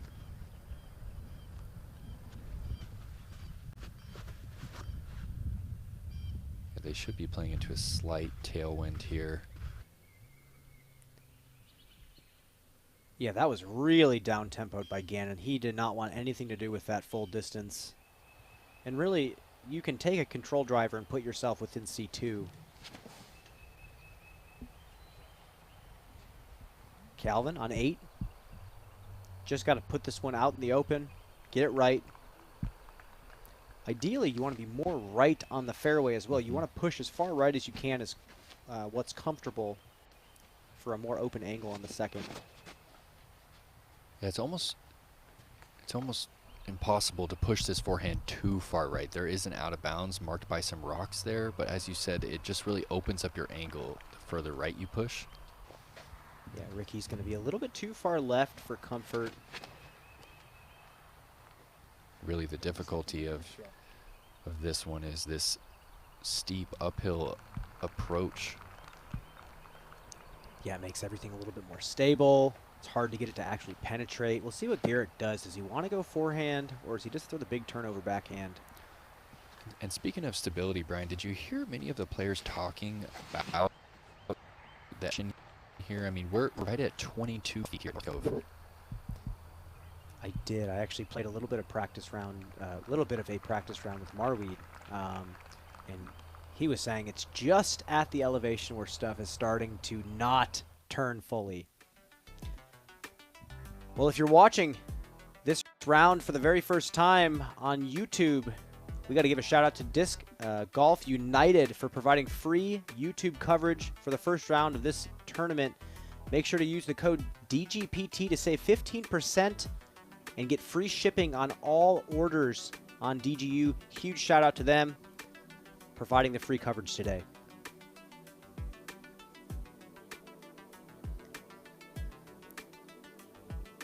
I know you're watching for free on YouTube, but if you want to see the first major of the year, subscribe to the Disc Golf Network and tune in to the Champions Cup at the famous W.R. Jackson course at the IDGC at Wildwood State Park in Appling, Georgia. It is disc golf at its finest. So much history there. I remember back in 2015 at the Hall of Fame Classic, Michael Johansson taking down Paul McBeth in a playoff. epic disc golf history has been made here. Some of the best shots I've ever seen in my life at WR Jackson. So subscribe to the Disc Golf Network. We will catch you next week for the first major. Calvin on 8. Second shot. This is about 20 feet of uphill right here. Ooh, he's going for this inside line. Oh, and he finds it. That's the shot. It is the shot. If you go outside, it's such a wider angle. And you have that rollaway potential too as you hyzer, skip, and the disc stands up.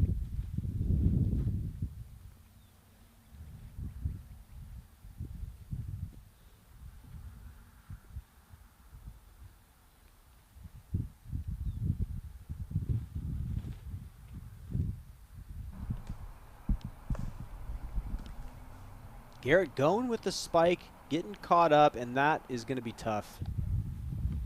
Especially for the way he likes to throw those teardrop putts. That basket's going to be tough to access.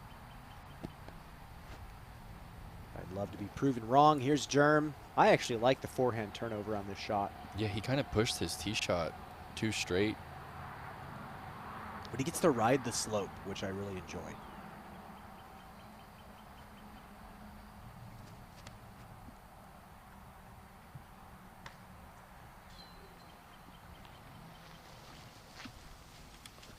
Don't think he got it. No, he certainly didn't, and there is out of bounds in the woods. We're going to have to wait and see. And he's had a tough front 9. The course can beat you up. There's a lot of OB, like you just said. And it's not like you're throwing that many more shots, but the strokes just keep adding up. You're just mentally drained.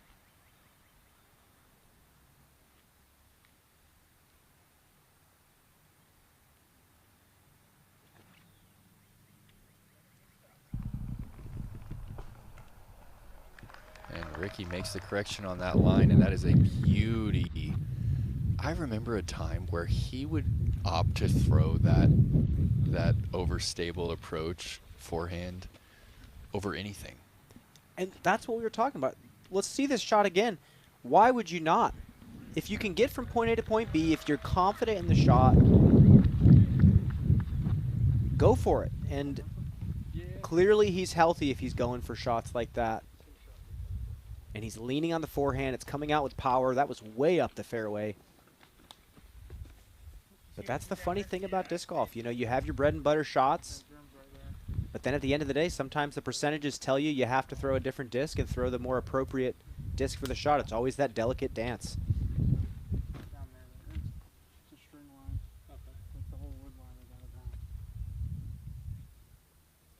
The OB on the left side is just outside C1 left. And Jeremy has found it, unfortunately. Yet another out-of-bounds stroke. And there's no stakes. There's no markers there. It's just a line in the woods. He just has to take a breath and dig deep in this moment. You can still salvage so much.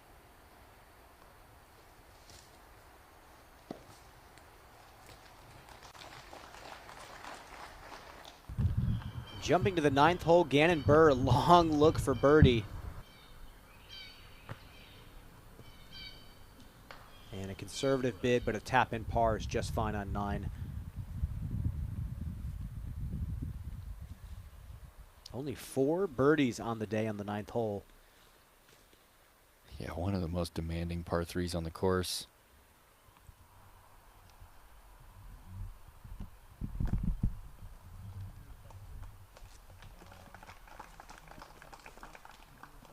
It's going to be a tap-in par for Garrett. Not too bad.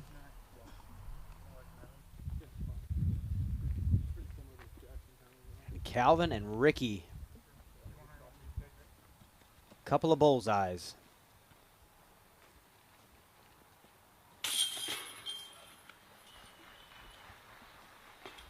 That's 4 birdies in a row for Calvin Heimberg. He is out of bounds 0 times, 0 bogeys. He is playing the course exactly how the doctor ordered. And And there you go. More players getting a 6 under par, chasing that top score. We're going to take a quick break. We'll be right back on the Disc Golf Network.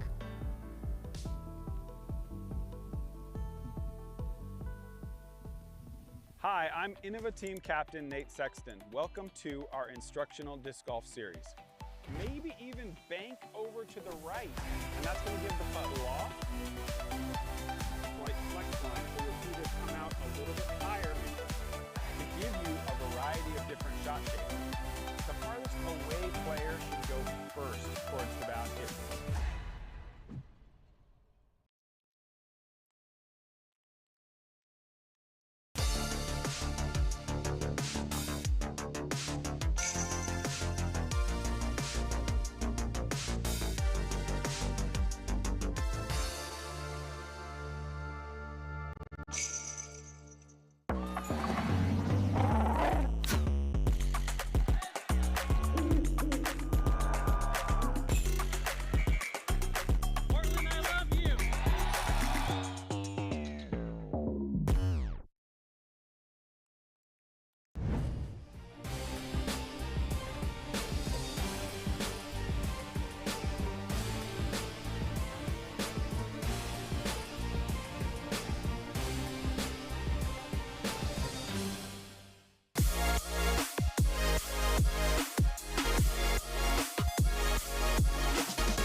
My name is Ricky Wysocki. I founded the Saki Bomb Foundation as a nonprofit organization committed to growing the sport of disc golf with America's youth. The foundation's First Putt initiative puts 50 discs and 1 portable basket in the hands of PE teachers across the United States at no cost to the school. We've already sent First Putt packages to schools in all 50 states with the generous support from our sponsors. If you want to be a part of this movement, visit sakibombfoundation.org. Thank you for growing the sport of disc golf with us.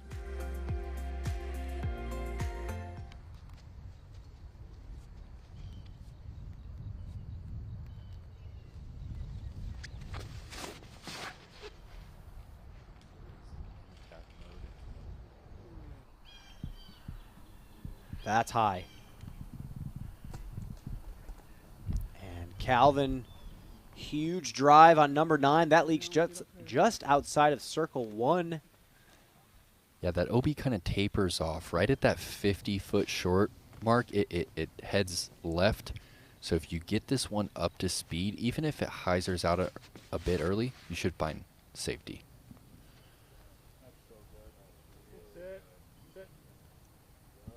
That's so good is right. And yeah, the wrist is feeling all right, Nate. I think so. A perfect, accurate 500-foot golf shot. You can slow-mo that one all you want and study that one.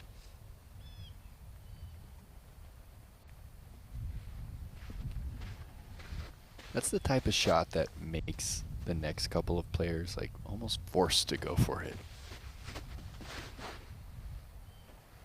Well, there's no other option for this man because he's about to do the same thing. Look at this. Oh, he's following his tracer. Nearly identical landing spot right there. Wow.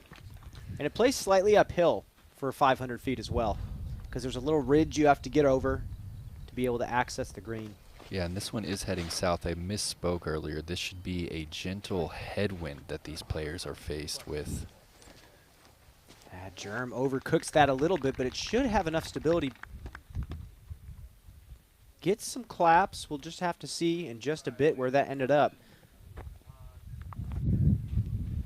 Let's jump ahead to Gannon Burr. Hole number 10, another long par 3 tucked back in the woods on the right side. Yeah, that's a play for par right there. He's just throwing the hyzer at the wood line. Gonna fade right in front of it, and he's left with 70 feet up the hill. A lot of players trying that same thing. It's kind of hard to access that green. We'll see what kind of changes they make to the hole over the years. And here's Klein, Kyle Klein, jumping ahead. Second on the 13th, uphill par 3. And Klein and Burr are 2 of our chase card champions this year. As you recently remember, Kyle heroic 13 under par finish to win the Waco Annual Charity Open. What a performance from Kyle. And then Gannon seemingly out of nowhere in a super multi-horse race. Gannon Berg comes out on top at Austin and puts on the cowboy hat. It has been incredible performance after incredible performance out here on the Disc Golf Pro Tour. The talent level is rising at a rapid rate, and it takes incredible finishing stretches like we saw from Simon Lizotte to win these tournaments. And here's Kyle moving forward to 14. Downhill 400-foot par 3. Where are you going? Why are you flippy today? This is a touchy tee shot. OB is 12 feet long of this pin, and Kyle has this one turned over. Getting flippy today. Yeah, that's gonna find circle 2's edge there.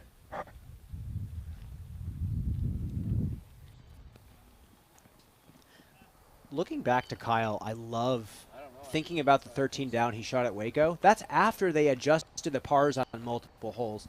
That would have been a 16 par round on the old layout that Paul McBeth shot the 18 under on. Just a phenomenal finishing stretch.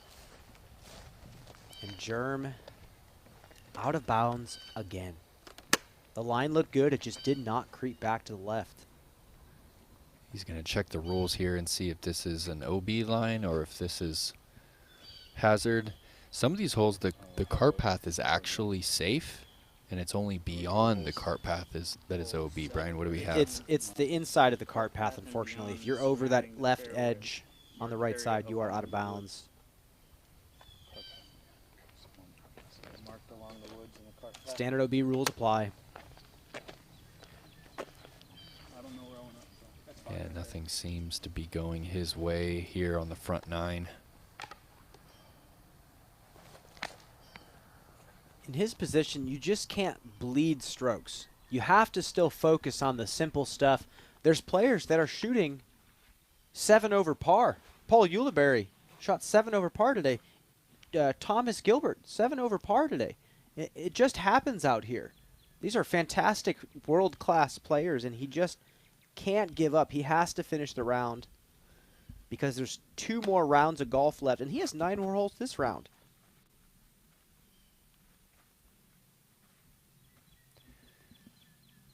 "55 feet, slightly uphill, dead calm right here."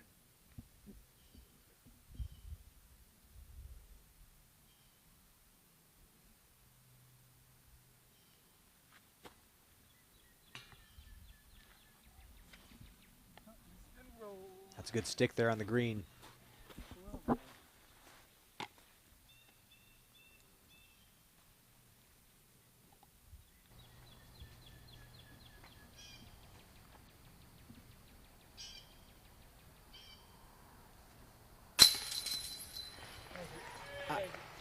I just need to say this. If you're having conversations with your friends about how far the best players in the world throw, go back to this shot. Mm-hmm. Look at how intentional the entire line was that Ricky just threw 500 feet uphill with.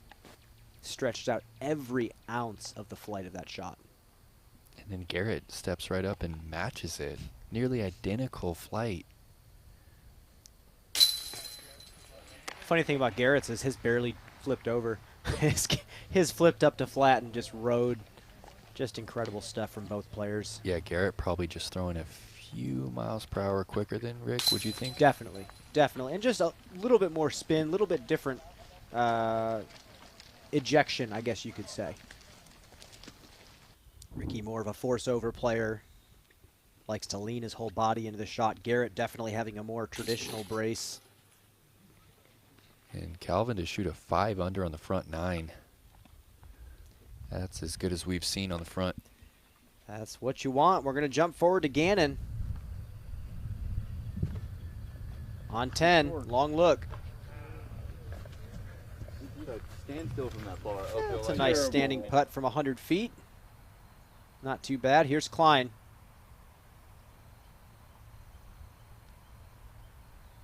For birdie. Beautiful. Yeah, 45-footer, and that's actually a great spot to land because it takes that death putt out of the equation. plenty of space. Clean 7 under par for Kyle. Isaac Robinson also heating up. Bogey on 2, but cleaned it up. 6 under par with 3 holes remaining, 2 par 3s and a 4. If he can survive hole number 18, he is right there in the mix. It's nice to see his name up towards the top. Kind of a slower start to the season for Isaac Robinson. Yeah, it's rare to see a 1030 rated player missing cash a few times. We're going to jump ahead to Jared Stoll in just a bit.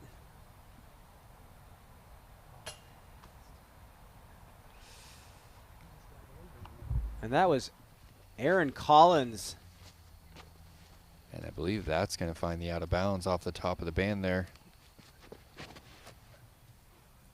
So back-to-back demanding par 3s. This one 503 feet, slightly downhill off the tee, but then heads back up this steep hill. I almost feel like if you're throwing the forehand like Ricky, you have to hit flat ground first. If you skip on the hill, you'll hit edge and roll back down. And Jared Stoll, there he is. Drops the birdie in on 14. Tough start, but he's heating up on the back stretch. Garrett going roller. Show us the way.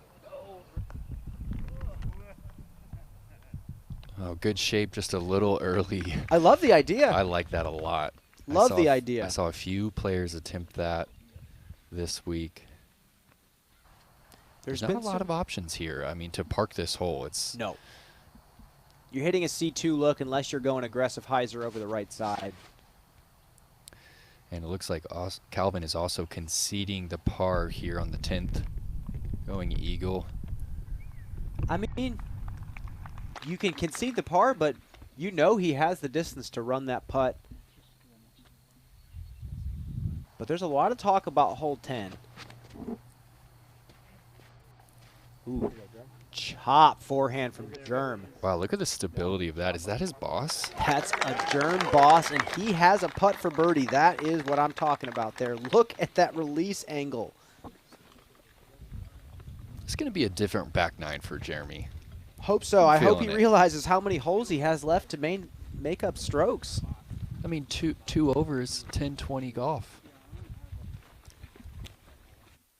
Let's take a look at Germ's forehand again. He's a hyzer flip thrower, but look at this angle of release. He yanks this thing over. This is like an Owen Scoggins release right here. Wow. Trusting the stability. It just shows you, you know, Germ has every shot with the forehand. You talk to almost any of the players on tour, who's your top 3, you know he's going to be on that list. But it's funny, for him, the chop forehand, the flex, that's kind of like a back pocket shot for him, whereas a lot of players, that's the default. Yeah. Gannon on 11. 375 feet here. Gannon going mid-range, gets this up to flat. Wow. And this is not playing 375. This is playing 400 feet, Nate. That was amazing. That was beautiful. He is really good at those flat mid-range shots. I've heard Kevin Jones actually mention the word jealous when referring to his mid-range game. Well, when you think of how steep hyzer Kevin Jones throws on, yeah, I'm sure he is looking through the window, looking at Gannon's release angle. But you know what? Gannon also says his hyzer flip is terrible, so grass isn't always greener.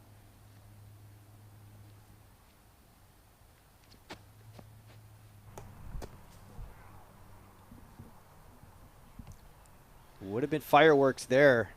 Tap in par. The talk of this hole is either flattening out the green, clearing some more trees out, making the tee pad a little bit more direct, moving it maybe more left, let players see the basket. But we'll just have to see how it scores. Here's Calvin for birdie.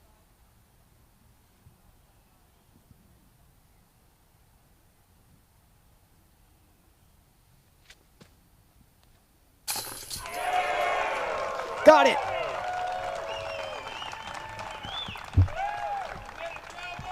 And I say conceding the par, Brian. In what world? He's playing to 50 feet intentionally knowing that he can hit those putts. I mean, he's 38% from circle 2, Don't and this tell is the why. man he's conceding the par. You He's cannot tell Calvin Heimberg he's conceding the par right now. Wow. Every bit of that hole was played with intention. That's 55 feet up the hill from a straddle stance. I mean, I like the idea of playing the stable fairway, down the hill, skipping, maybe skipping forward. Here's Germ from even closer.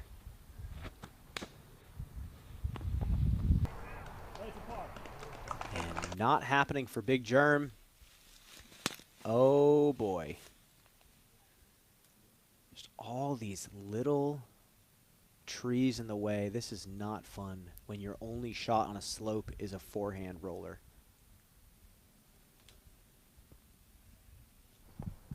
He nailed it.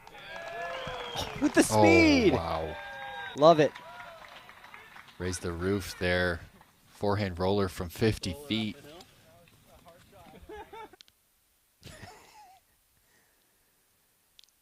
So, Nate, if you want to par the hole, you go roller, roller.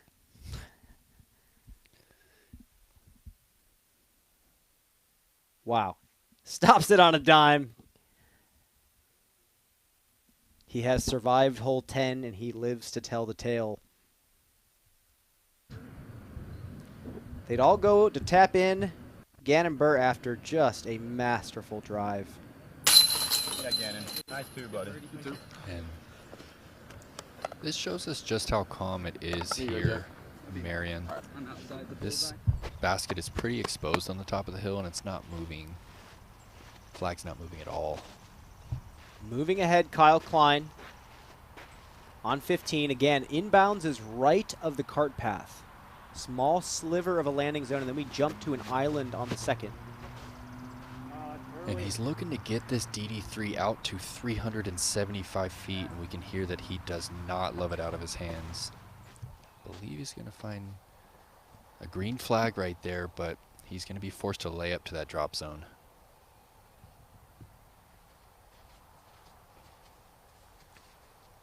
And unfortunately, it looks like he slid out of bounds. So we'll see what happens to Kyle in just a bit. Here's Calvin. He's going with that same eagle. Yeah, much more consistent play. Beat it into the front of the hill, slide it up there.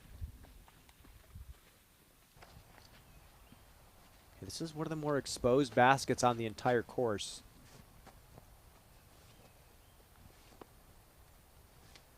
And this tee pad is facing north, so they should have just a gentle tailwind.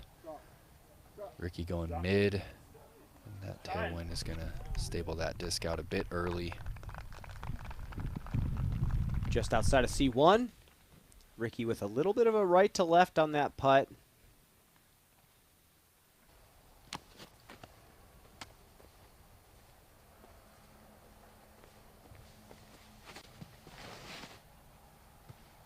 Garrett, rock. Oh, baby. Yeah. That's a thing of beauty right there.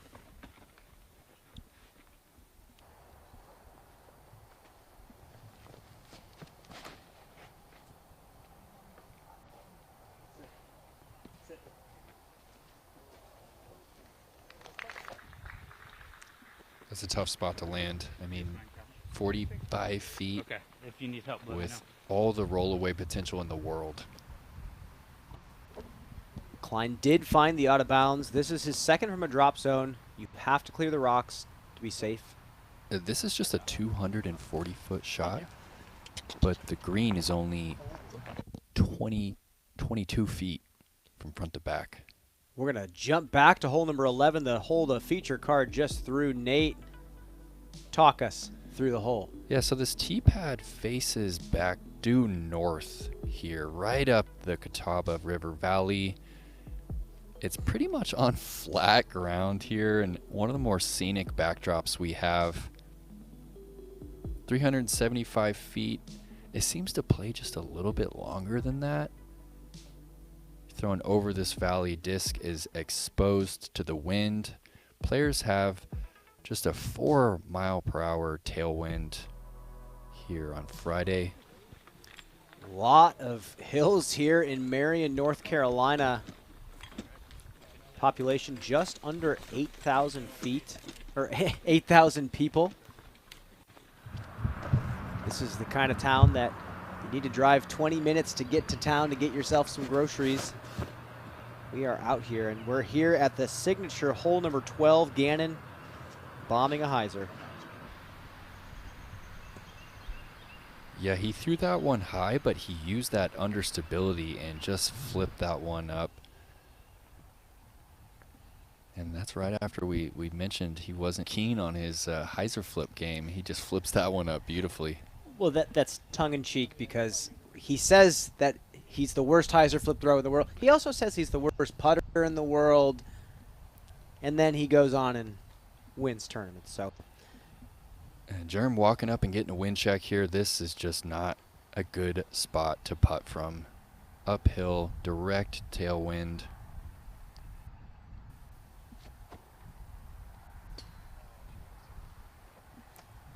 The play was good, just needed a little bit more. He's going to stick next to the basket, but he does need some birdies.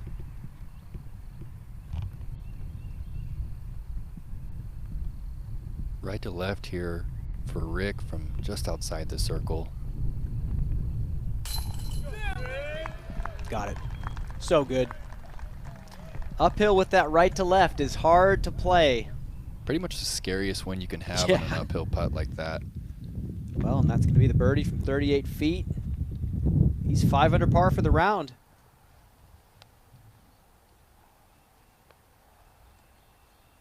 And Calvin with the same line as Jerm, pretty much direct tailwind here.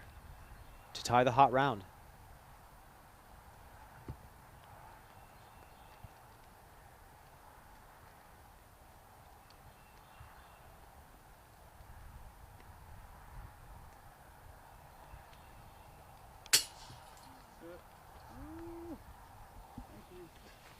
And it sticks on the green. He survives hole 11 with no rollaways. He'll tap in a par, stay at 6 under.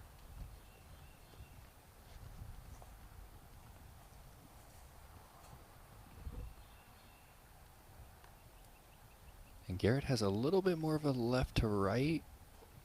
Pretty good wind for his hyzer putt.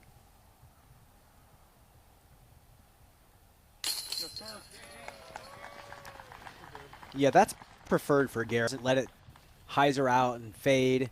You can throw it on a pretty straight line. And that's a nice shot there. Garrett moves to 1 under.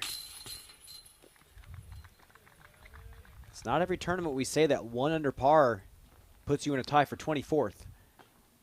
And you're shooting well over 1,000 rated golf at that rate. We will see the players on the signature 12th hole in just a bit. One of the most scenic shots on this entire property. Nate, let's fly it. This is just an exquisite disc golf hole. Yeah, we're talking about 30 feet descending from tee to fairway here, and the nose angle is critical. There's OB right in the woods line, and then the sidewalk out on left. And play looking to go anywhere from 400 to 500 plus off the tee. And then they have another either 400 to 500 foot approach here. Colling said that in practice he threw a really solid drive, at least to his standards, and he walked up, Bushnelled his remaining distance, and he was still 450 away from the basket. What I like about this distance is it forces the players to not just throw a putter off the elevation and put it in play. You have to throw something hard and shape it if you want an easy second. We move forward to hole number 12, Trevor Harbolt. Yeah, either Trevor got knocked down, or he played pretty conservative off the tee. Looks like he has 550 plus into this green, and he's just playing a hyzer. I love it. Stress-free. Hole 12 playing his 5th hardest hole in the course right now. 4.61 average. Jumping to 16, Kyle Klein. Again, we're throwing to an island. And this is the third hole. We're going to cross the river here. Flattens it out over the top of the bridge. Look at that. Look at that line. That's going to be another putt for birdie for Kyle. He's playing fantastic golf right now. Kyle's overall game seems more balanced, more under control, a little less whippy, so to speak. His shots are really coming out smooth. Speaking of which, here's AJ Carey's second on the 12th.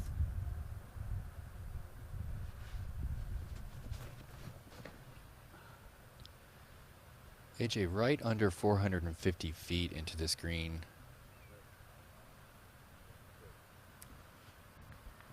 Oh, we'll just have to see on that one. He crept over the ridge. He should have cut rolled back left. Go ahead. You got 3 on?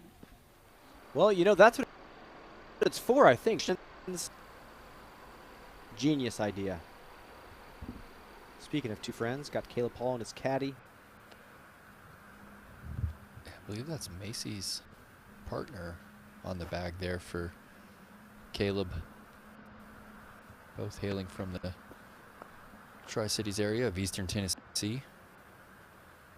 Not a bad group to start playing disc golf with, that's for sure. Gannon's second.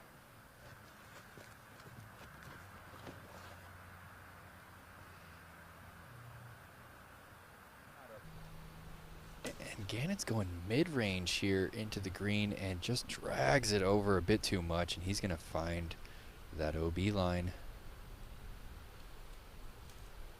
He'll at least be able to pull it out, have a putt for par, move forward.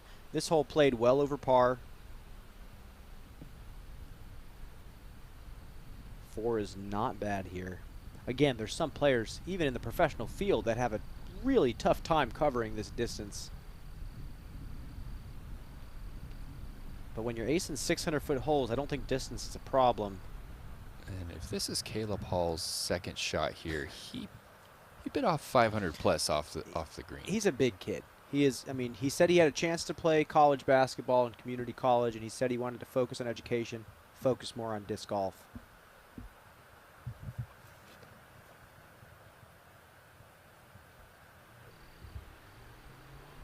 That late stability. Look at that touch. Oh, no. Lucky shrub right there, that's for sure. And that right there makes a little bit of sense why Gannon wanted to go mid-range into the green there on 12. Jared Stoll, long look for birdie on the elevated 16th. Yes. Yeah, he's turned things around on the back 9. And I think after the round, he's going to look at the leaderboard, and even if he stays at 5 over, he's not going to feel terrible because he knows that. Make a couple corrections, get closer to even, you'll move your way up the leaderboard more than you think.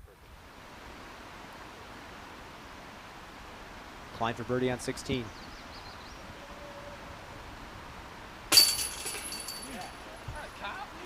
Got it as well. Kyle setting the pace. Mr. Klein at 8 under with 2 left to play.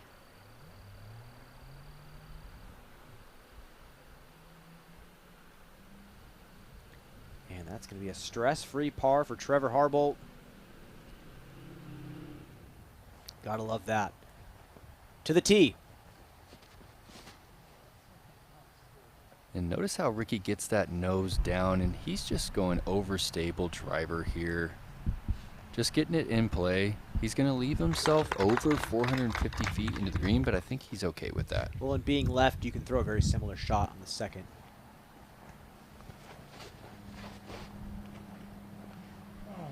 Garrett going a little less stable and going to flip this one up a bit. I mean, if you can come into the green with a mid-range, that's phenomenal. Great shot from Garrett. I wonder if we're going to see any righties go up the middle, or is the ceiling just a bit too rough?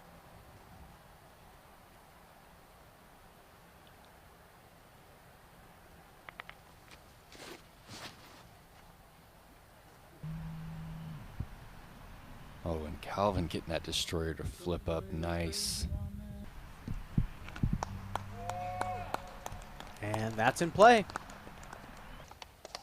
So you like that left side for the approach? Just as a viewer, I want to see the players kind of ride something over, bite off the aggressive line. Maybe we'll sneak there overnight and put a Mando sign up. And Germ's going to be safe as well.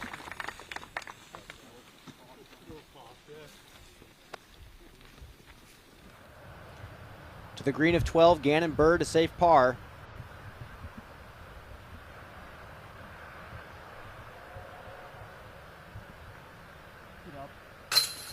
But gorgeous. If you hit Cage from where he's at, that is a coin toss. Roll away to stick. So hitting that was huge for him. Kyle Klein. 8 under par through 16. He is now on the 17th. And even at 8 down, Kyle is choosing to lay the 17th up. He's just going 250 feet off the tee there. I mean, it makes complete sense to me. Again, the green at its narrowest is less than circle 1. But you know Jared Stoll's going for it. And I'm glad we're here to watch it. Oh, wow, he hit that hard. He And certainly did, but that is not safe. Crushed, though. And the right side of 17 is going to be a hazard.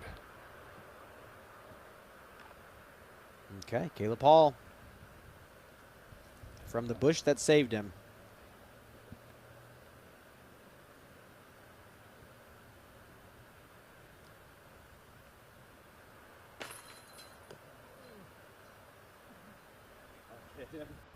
That's in for Caleb. Yeah, a couple of timid putts that we've seen out of Caleb.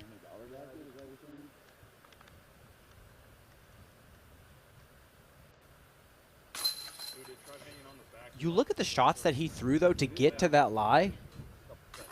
It's hard to believe that he picked up disc golf in COVID. Just in 2020, he joined the PDGA. In 2021, he's 19 years old. Incredible stuff. Bright future there for Caleb if he wants it. We're going to jump back to our feature card. Middle of the fairway on 12.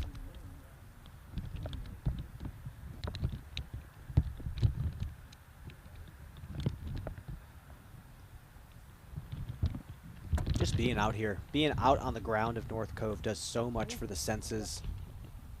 There's just a little bit of everything out here. Yeah, I mean, we're in it. There was a black bear sighting earlier today on the gorge.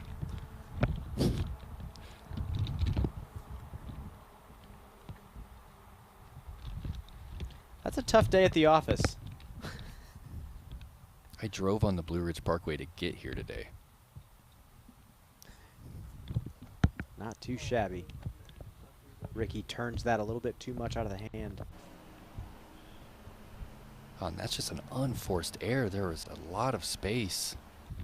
Just straight up stood up on the disc. He knows it. Do you have any details on the black bear sighting today? It was just up the hill from the green of hole 4. And I think he just wanted to drop in and tell you how much he likes your logo. Let's hope he spent some money. Back to Germ. And Germ well out of position, and this No. is an instant bogey. Just not getting that Thunderbird to hold the turn.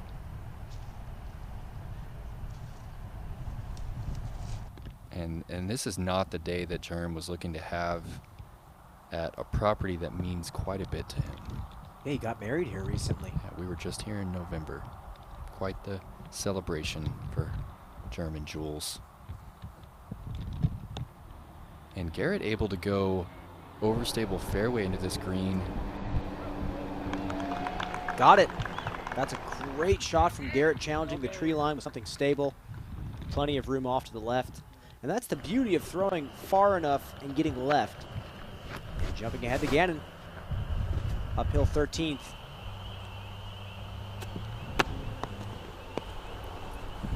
Wow!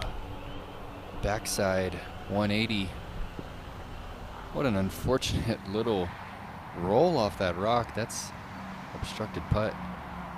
So Kyle has another just 200-foot approach here, and he's just dissected that one for his par.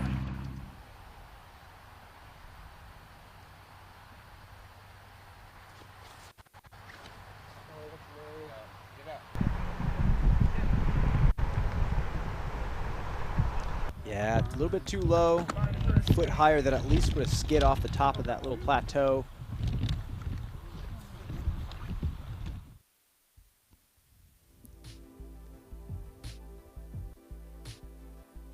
There are 4 scorecards so far on this track bogey free. The rest of the field, over 100 players, have at least a bogey on their scorecard.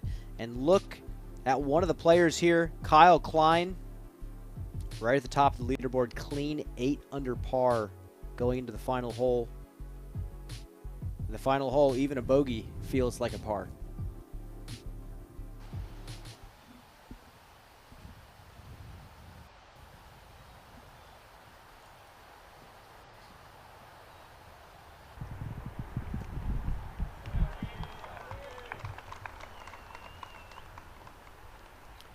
Easy money there for Ricky.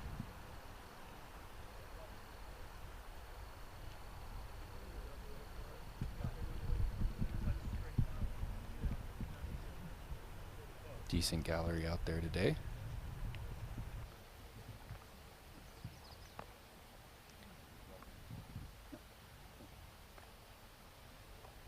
Treacherous putt for Germ.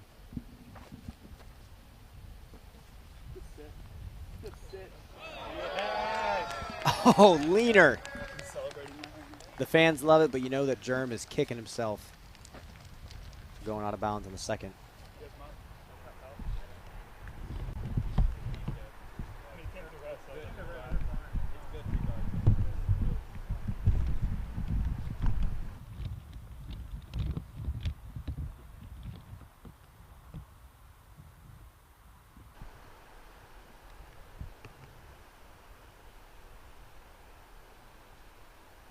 Calvin for birdie from circle 2.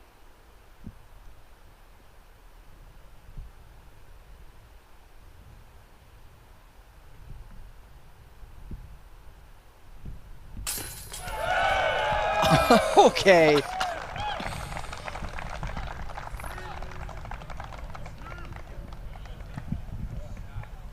Run it back. Let's see it. Oh, different angle here.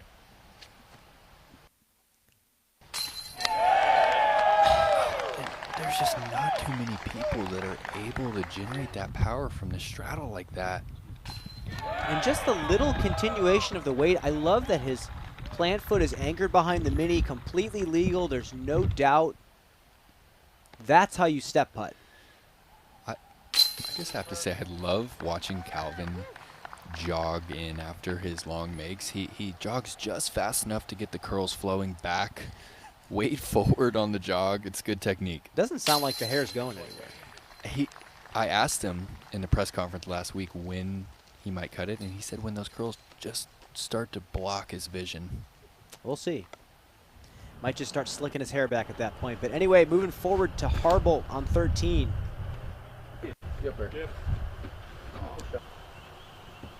And that's right up Trevor Harbolt's alley. He loves those wooded shots. Finished very highly over the years at Idlewild. And that is a surgical play on number 17, Kyle Klein. He knows there's not going to be that many birdies on the hole. And he takes his medicine, grabs the par, and moves forward to 18. Hall. Yeah, buddy. Ooh, Caleb matches Trevor's line, bit more pace, and that's what you're looking for. This is kind of a curveball par 3. Tough line. Yep. Calvin creeping up on Kyle Klein, 7 under par through 12. And he is on track to shoot well in the double digits if he continues forward.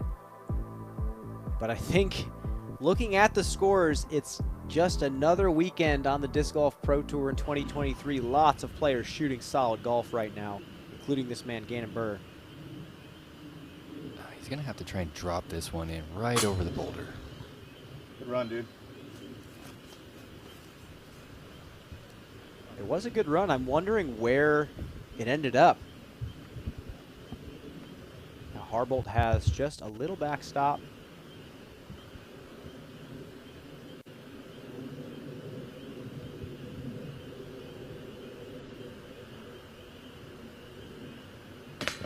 Can't get him up today, man. What is going on? Yeah, the sun has kind of dropped below the ridge here, Brian, and you can hear the leopard frogs in the background start to croak. It's pretty much considered a rainforest. Careful, cat dog. Careful your hood. Yep. Caleb misses another one from the edge of circle one, and it looks to me like he's got the driving skills. He can definitely throw the disc. I think if he cleans up those putts over the years, we could see him at the top of some leaderboards very soon, right alongside Gannon Burr. Who was that? You. Oh, yeah. Got my money on you, dude. Oh, yeah. I just seen them up there. Yeah, for point drivers, like we're live. Players waiting to tee off on the tough uphill 13th.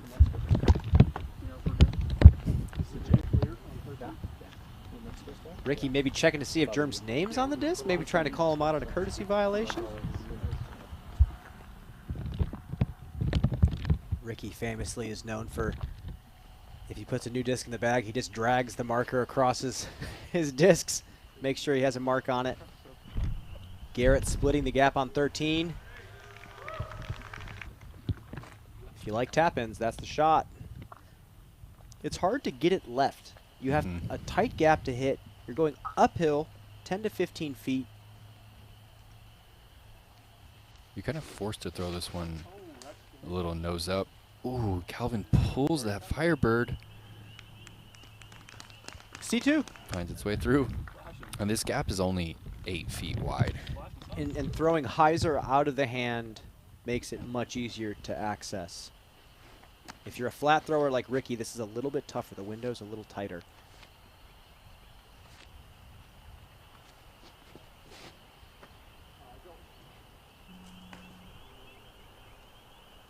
That was a wicked overstable disc from Ricky, and that faded out just a bit too much left. Not sure if angled to the basket.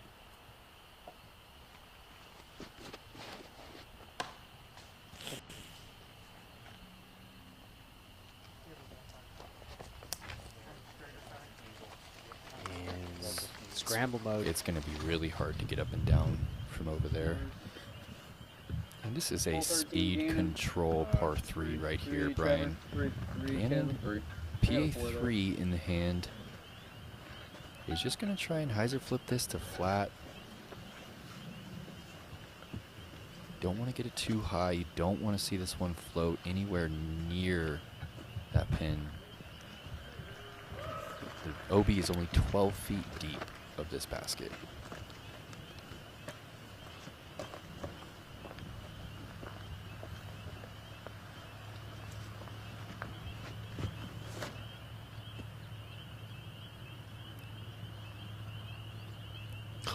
Gets it to flat as he controlled the distance. That came in beautifully. Even that might be out of bounds, Brian. Wow.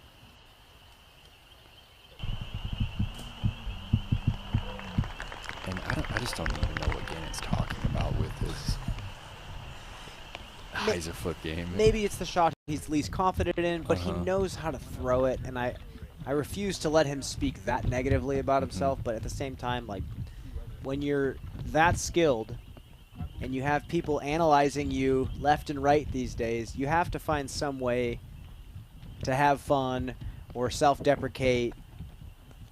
You have to find a way to keep it light.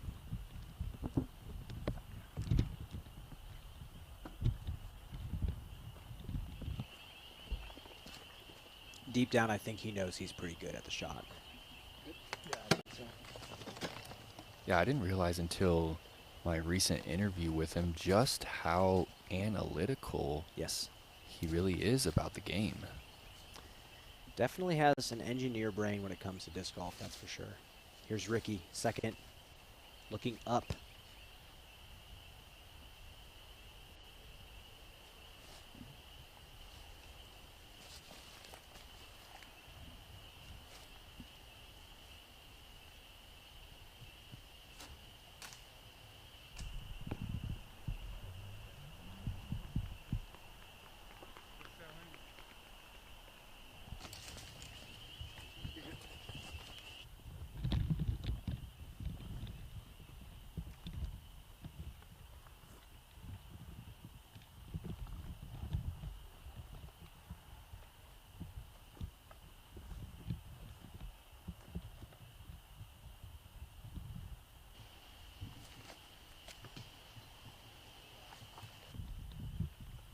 And that's going to be a tap-in bogey for Germ.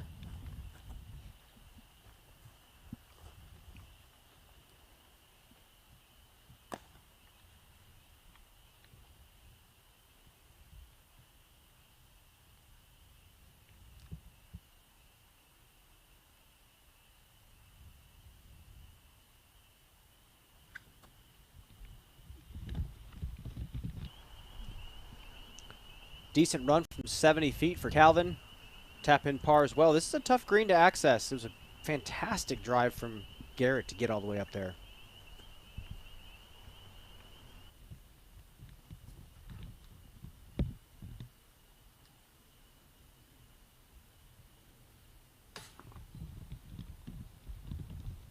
Oh, that is a quick bogey.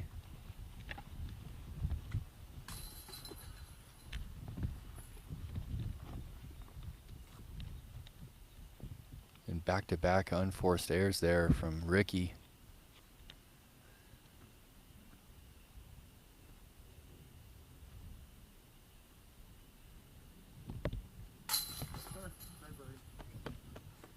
That'll work. Birdie for Garrett. That's 3 in a row. He moves to 3 under. Kind of a slow start for him on the front.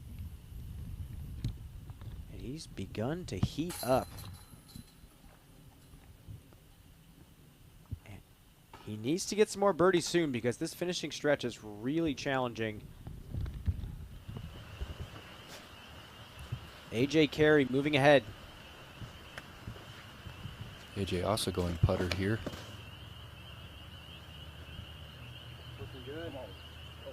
Oh, yeah. Go in. Short, but still inside circle 1 with the putter. Great shot there from AJ. Let's fly this 14th. Yeah, this hole descends 22 feet from tee to green. Pretty significant downhill tee shot. 405 feet. Basket just 12 feet from the out of bounds, Brian. It's hard to park this one. We have the logs leading up to the basket, stopping you from being able to slide it up there. Kind of reminds me of a longer version of hole 1 at USDGC, another diabolical Duval trait in course design. A lot of USDGC elements being bled into this course, and honestly, I'm not too frustrated with it. I have enjoyed watching how this course is played so far. I'm here for it. I mean, as a spectator, it keeps you on the edge of your seat. I mean, we're not seeing a lot of stock shots thrown today. And we're seeing a lot of putter throws. We're seeing a lot of mid-range throws, something that we don't see too often on the Disc Golf Pro Tour.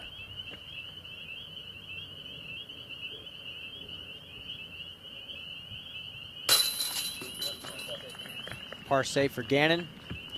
Just leaked out of bounds long with that gorgeous shot. And take a look at the leaderboard yet again. Tightening up towards the top. 6 down, 5 down. Bradley Williams in with a 4 under par. I think double digits is there. I think on this first round, Calvin might be the only person with a chance.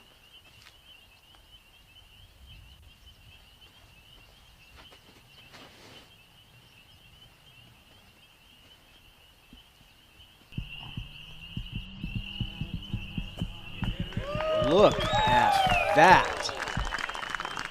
He's thrown some beautiful mid-range shots for us today. Just perfect distance control right there.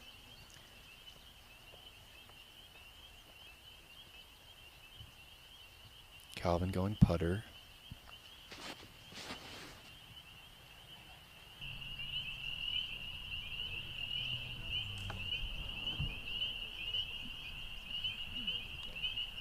Caught up short, long downhill look for birdie, maybe outside C2.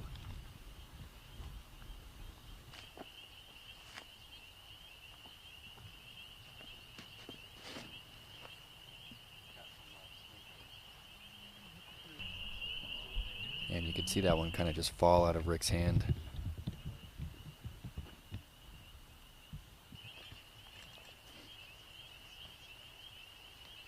Gotta believe Germ going flex forehand potentially. I haven't seen this line yet. Yeah, he's trying to get it to move left. This benefits him. It allows him to land it softly.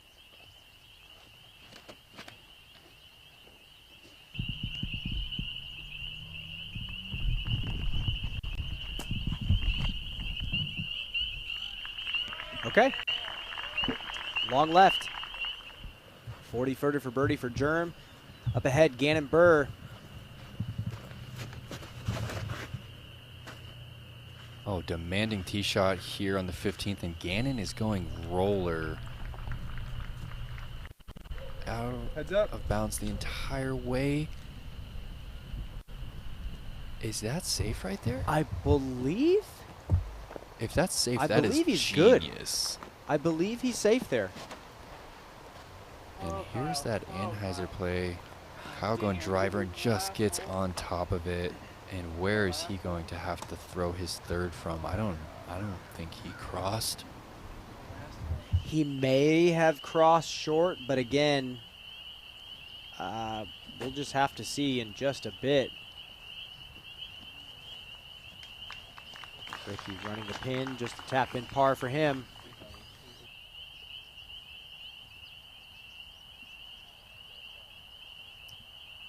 Live with Calvin Heimberg, second shot.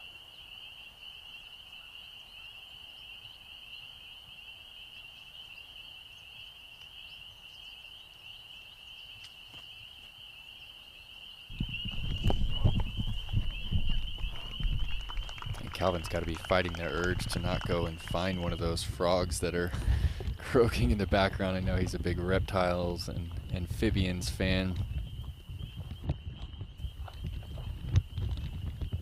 It benefits you to be that when you're on the Disc Golf Pro Tour. Get a chance to see all the species across the United States. Truly. And Germ has, I don't believe he's birdied since the first, pardon me, I don't know if Germ has carded a birdie today. He birdied the very first hole. That's right. Threw the forehand Since up the middle. First. But it's been a rough stretch for him ever since. It just shows you how mean this course really is.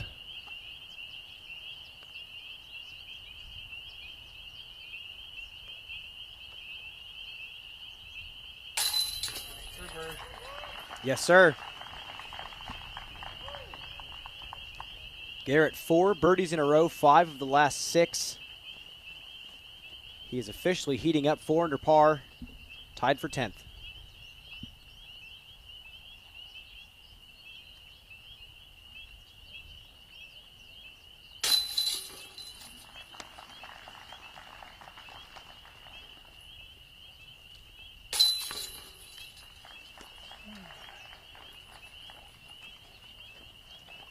We got to take a look at Garrett Gurthey's drive. Let's run back that Zuka replay. This was the Ken Climo angle. The hyzer flip rides up to flat, drifts just a tiny bit, and then leaks back on hyzer. Florida man, beautiful shot.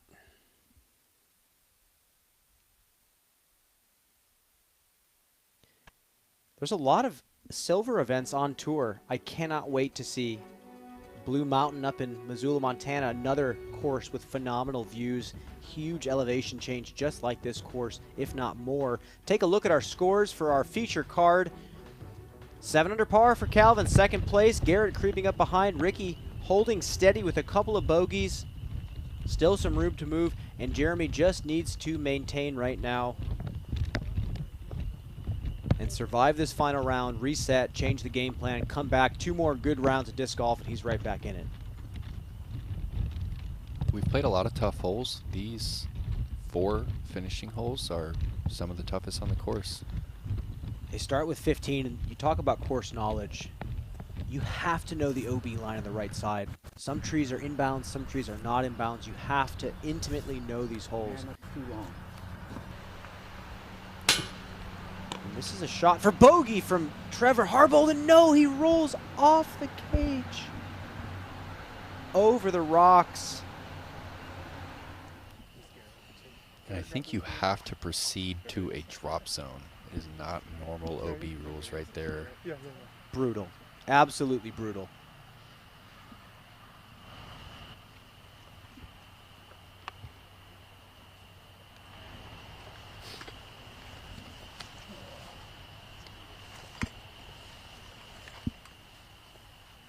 So did you go play at Jackson?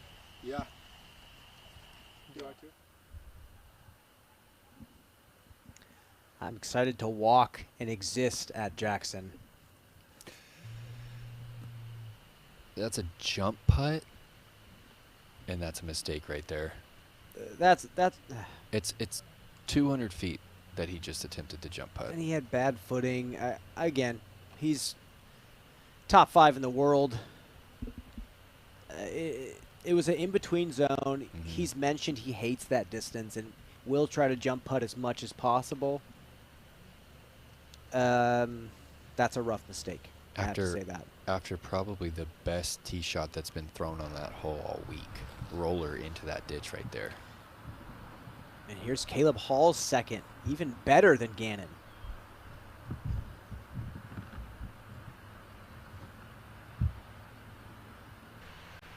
He's got to go. Oh. That's a birdie look right outside the bullseye for Caleb Hall. And here's a look at the drop zone. It's right at 55 feet. And that's a brutal stretch. Off the cage, out of bounds. Missed the out of bounds drop zone putt. Gannon for par. Should be the slightest tailwind, if anything at all, right now.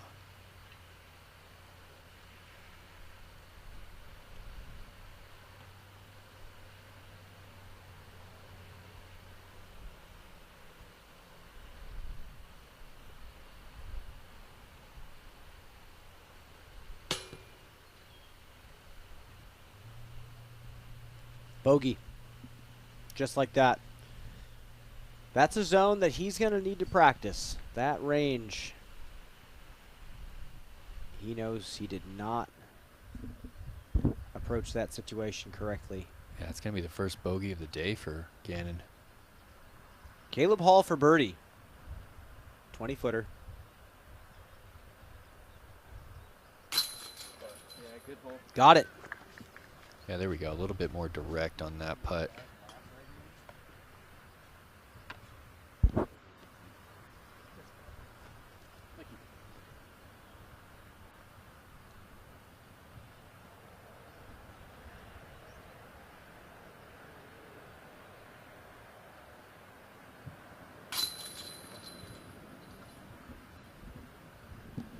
AJ Carey in.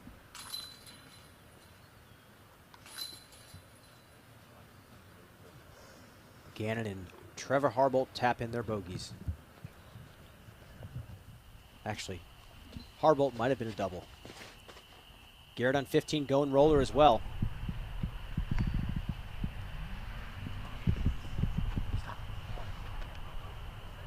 No. Jumps the ditch. Slides on its back.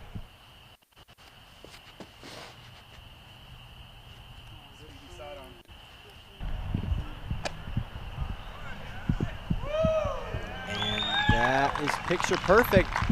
Getting the path love. That is short approach chip shot to the green for birdie. That's a 375-foot forehand for Calvin. Ricky's looking to match that. Doesn't love it. Little inside. If you throw it to where Calvin's at, you've got 175 feet on your approach. Come on, give him a skipper over. Yes, sir. There it is. Path skip for Germ as well. Germ's in good position. They show Ricky is on the fairway. It looked like he was leaking a little bit too far right for comfort. We'll see where he ended up officially. Kyle Klein on 18 after going out of bounds. He's throwing from down in the riverbed. It's going to be a tricky approach to the side of that green. Back to Hall on 16. Oh, unique delivery right there. Kind of a higher delivery. Engages the shoulders well, clears that front shoulder. And he's in bounds. That line's only 38 feet deep. He's throwing that fairway driver well. I like the way he throws. Reminds me a lot of Austin Hannum's throw. Oh, yeah, nice. Yeah, the way he kind of leaves that back foot. It's a very simple motion.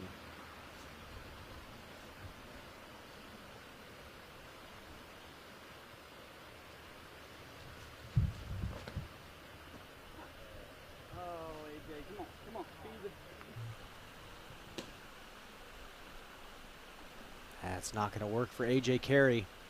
Too wide. And you proceed straight to a drop zone, 60-footer right at the water.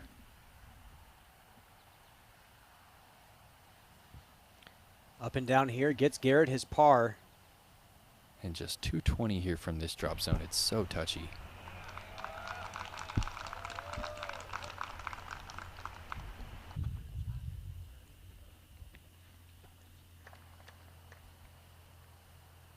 Okay, so Rick did find the out of bounds. And that's why I like the roller play, because it opens up the farther you get up the fairway. And Ricky's done it again. Saved by the tree? I don't think so. It looked close. It was right on that line. It looks to be, at least on U-Disc, circle one. That was close.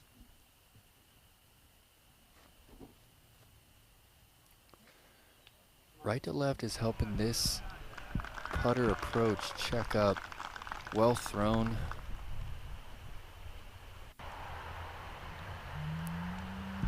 Another look at Ricky's shot from the catch cam angle. That OB line wraps around the tree. Oh, he is safe. Just on the line.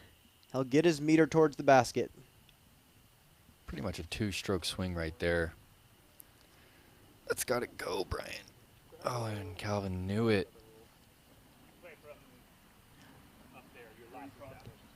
You just see how shallow the green is, and it just makes it so much tougher.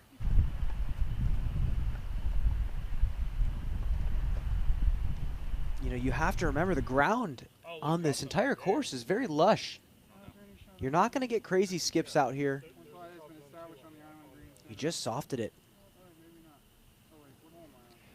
Very unique rules here on the 15th. If your tee shot lands out of bounds, regardless of where you proceeded the first drop zone, if you find the fairway and then your second goes OB, you proceed to the drop zone on the green, no matter where your shot goes. So Calvin's looking at that now, and he's going to be taking a 55-foot putt for his par. Up ahead, 16, Gannon Burr.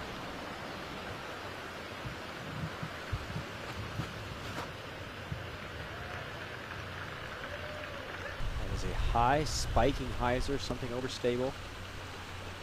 No problem. Bullseye. To 18, Kyle Klein, his fourth.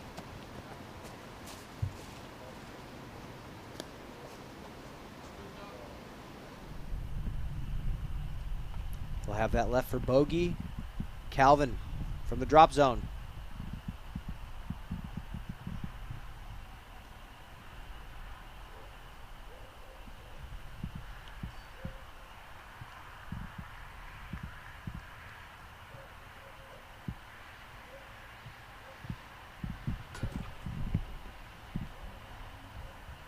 No go. It's going to be a bogey. First bogey of the day for Calvin Heimberg. Drops him back to 6. And that 7 under par mark. Elusive. As Kyle Klein puts out for a bogey on 18. And now Ricky for par.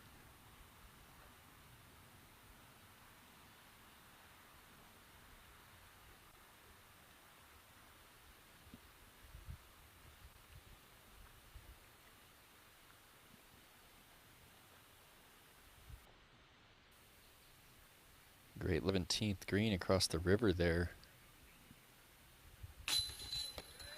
Yeah, that is a 2-stroke swing right there.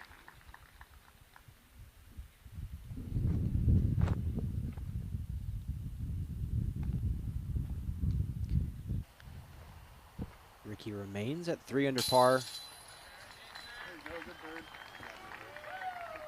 And Jeremy snags the birdie late on hole 15. Moving him back to a tie with his co-commentator Paul Ulibarri with 3 to play. Let's beat this rain.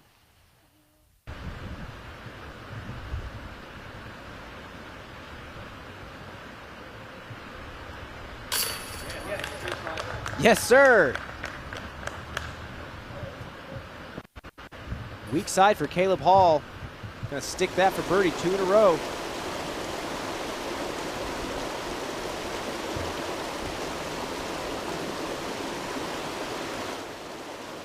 You're actually surrounded by the river on all sides when you're putting here on the 18th.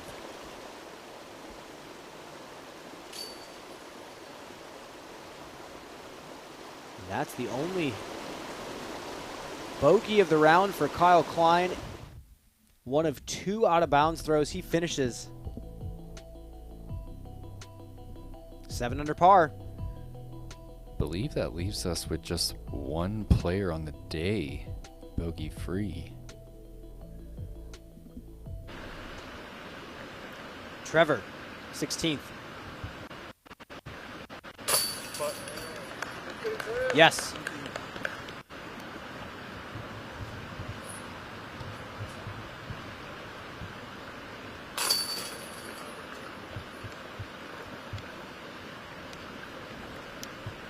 Gannon moves to 5 under par. Nice stretch there on hole number 16 for the card. And let's fly number 16, Nate. Yeah, this tee pad faces south. We are headed down river. The 3rd hole where we are throwing over the Catawba. Players are looking to throw a 378-foot hyzer. And honestly, Gannon showed us how you really want it to land. You do not want to see this one skip because that berm there on the left is actually out of bounds. So ideally, you want to either land this one soft and flat or just spike it in, because that right there is up on the hill and it's OB, even though he's 35 feet. So he's headed straight to a drop zone. 60-footer right at the river. Yeah, you either got to play a straight shot or a pretty spiky hyzer.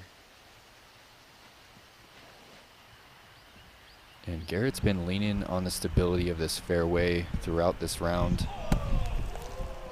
Oh!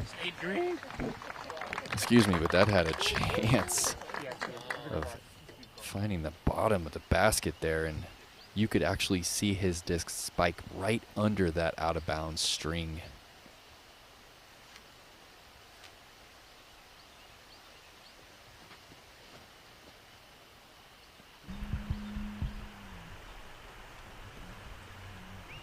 That's it. 15-20 footer for birdie for Ricky. Yeah, Rick showing us a good connection with the stability of that disc there.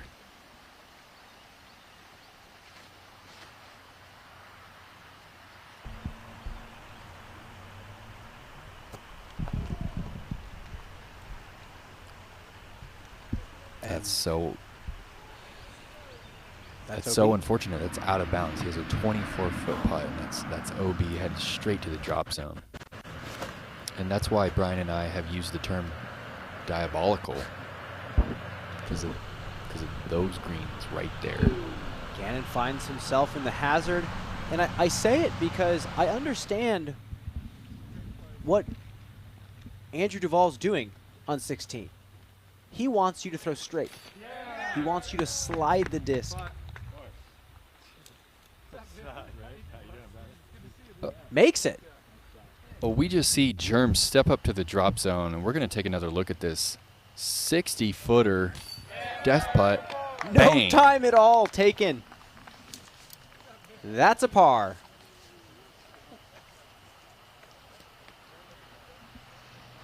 And now Calvin has the blueprint to make from the drop zone.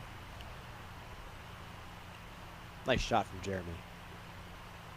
And Calvin has a decision to make here. And when you're putting 40% on the season, you sending this one, Brian? Boy, not sure.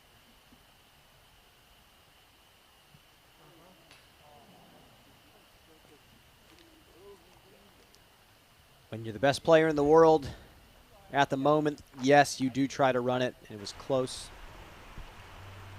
And that is going to be a bogey for Calvin Heimberg, 2 in a row. Going to bring him back down to 5 under par.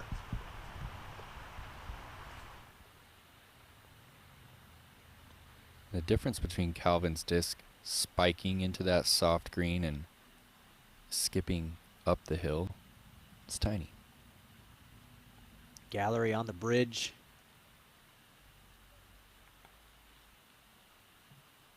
For birdie.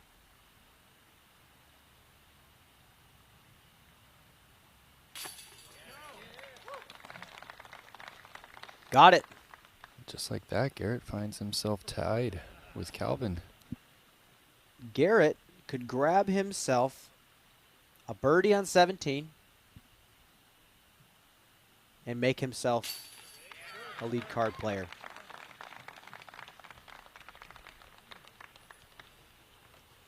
Ricky gets a nice birdie there.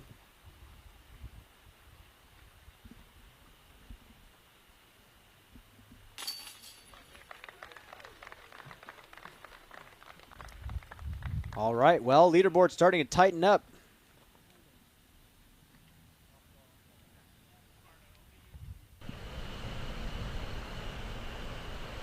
On 17 from the hazard. This is a long putt, edge of C2.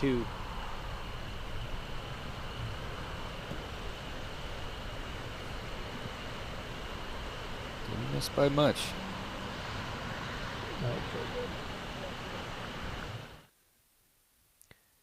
Let's fly the 17th, Nate. Talk to us. This is one of those holes where the majority of the field is playing for par, 445 feet, and it's barely as wide as the circle. When you get to pin high, most players are going to be throwing 250 feet off the tee and leaving themselves with a 200-foot approach. If you do want to attack, the sidewalk actually marks the hazard. And this is Trevor Harbolt live for birdie on 17.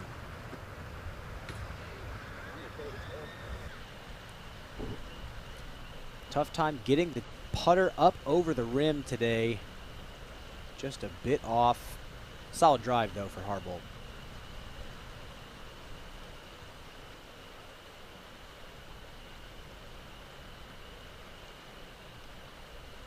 Carey.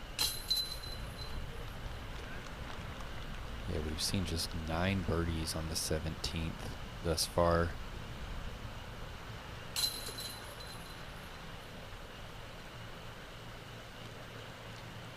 Gannon tapping in the bogey.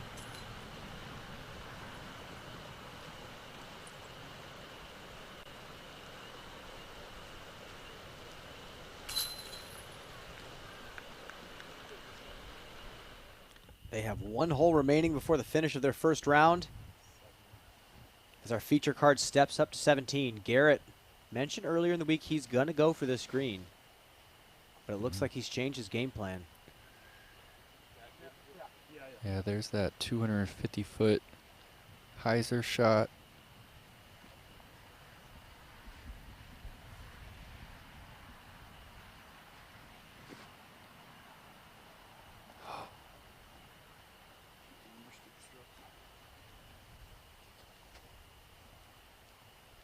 Kind of got on top of that putter.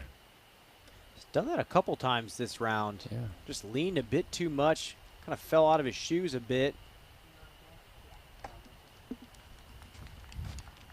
Jeremy laying up.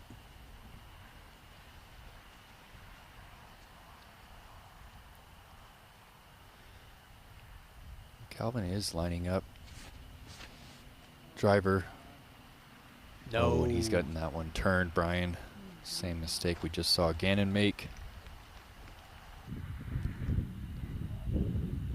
Wow. That's going to be 3 bogeys in a row.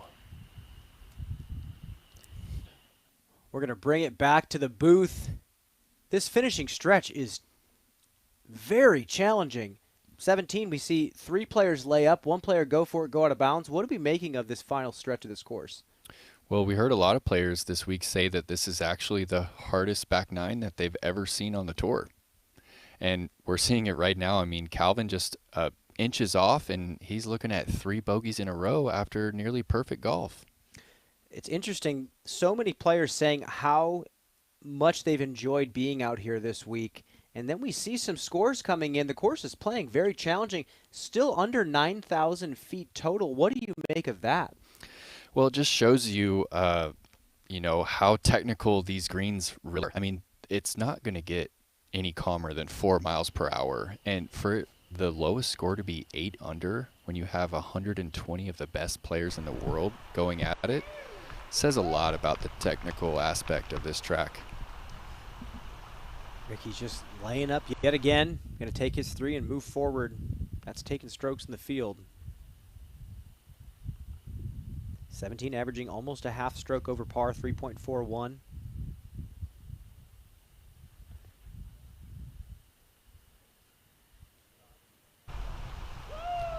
And you wonder, as the week goes by,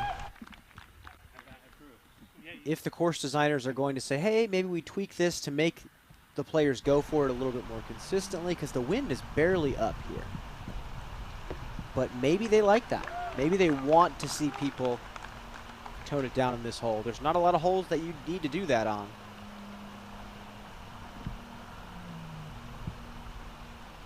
But at the end of the day, there's only been a handful of birdies here. 9 total.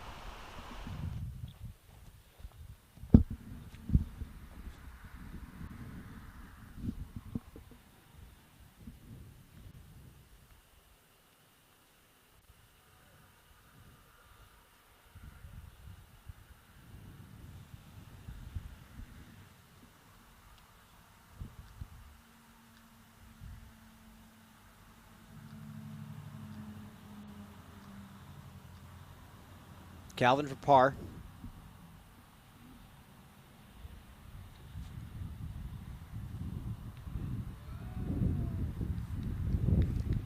Not happening today. Calvin, yet another bogey on this finishing stretch.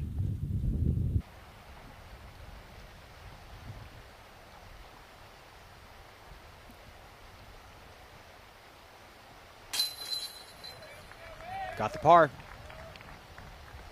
Ricky remains at 4 under par with 1 hole remaining. Tied for 10th place with a 4 under.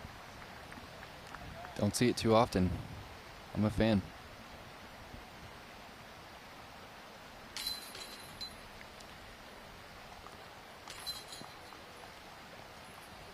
There is a decent backup on hole number 18. So with that said, we're going to take a quick commercial break, and we will see you just in a few minutes here on the Disc Golf Network.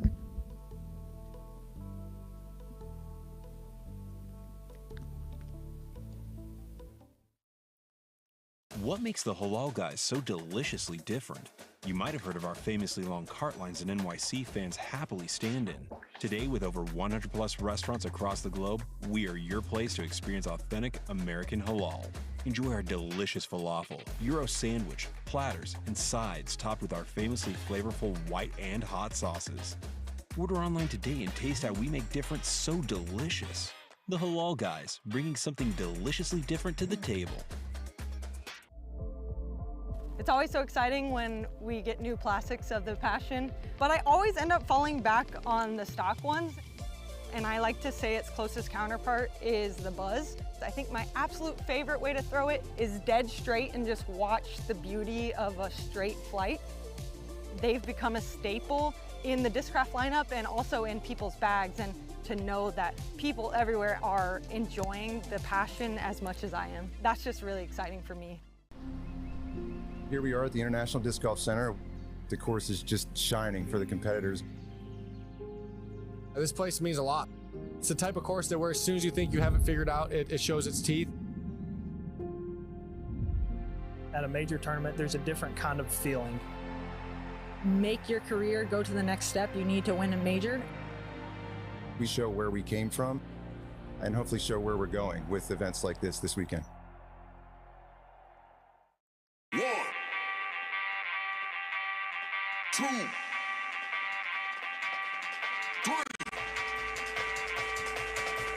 1, 2, 3. Let's go.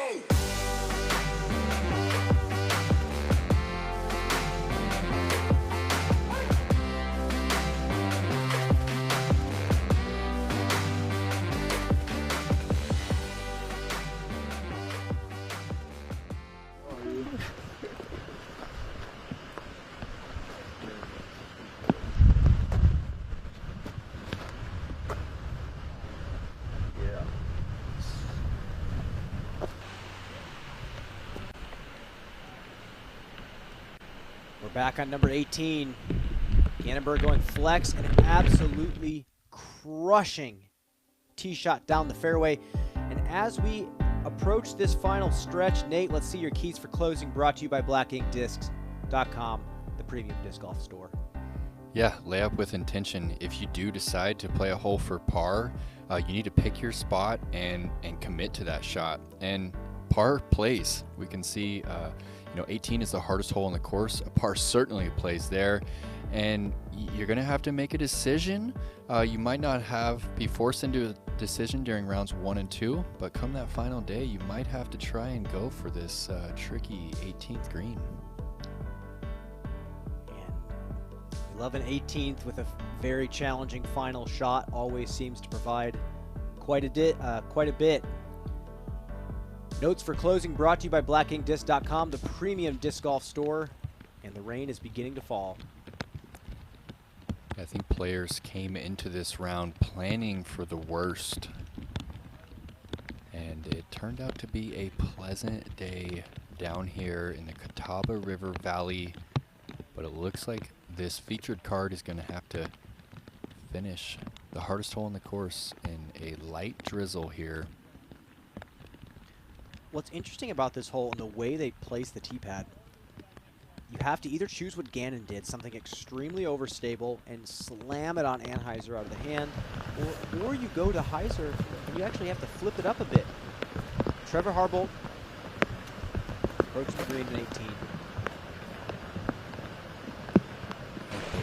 He's playing this one up the left side, playing it for par, and that's well thrown. That's what you're looking for, and that is an intentional layup right there. Yes. Like you said earlier, shots like Caleb and Trevor are throwing are just fine. This hole is averaging well over par 4, well into the 5s. So playing left, laying up to the green. And there we see Big Germ in the shell. Taking a breath. And it was just 5 months ago that he tied the knot with Jules, and this 18th green is just a few hundred feet away from where the ceremony happened.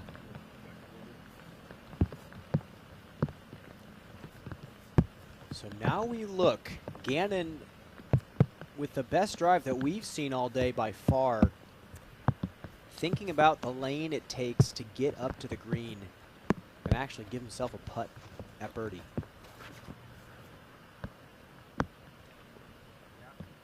Only 5 birdies on this hole so far. He's done it. What a shot from Gannon Bird. That is parked. Make that 6 birdies on the day on hole 18. Moments of brilliance from Gannon. Let's take a look at this shot again.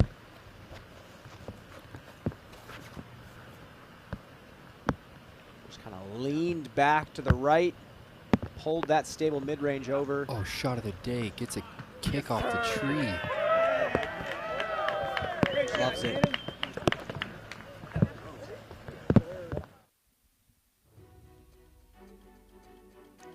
And here we go. Yet again, a tight leaderboard with Kyle Klein still leading the pack by 1.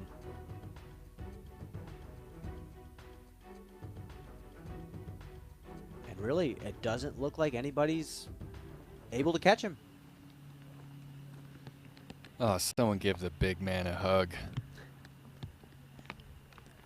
Oh, there's his wife Jules right there. I think she might have found a 4-leaf clover for him. I think that's about the best possible thing you could do as a partner. I was talking to Jules about how she sometimes caddies for Germ, and it's hard. When you're so emotionally connected to someone and then they ask you to caddy for them, how much do you talk to them? How much do you recommend things? How much do you tell them to cheer up when it's a day that doesn't seem to be going their way at all? 2 wonderful people right there.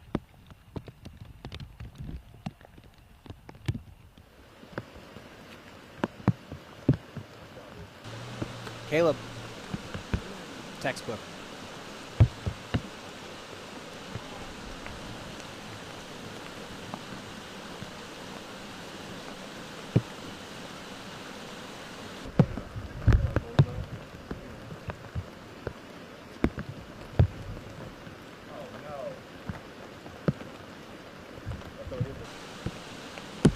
Oh boy. Final approach of the day and just a lapse in focus. Here's Garrett going long shot here.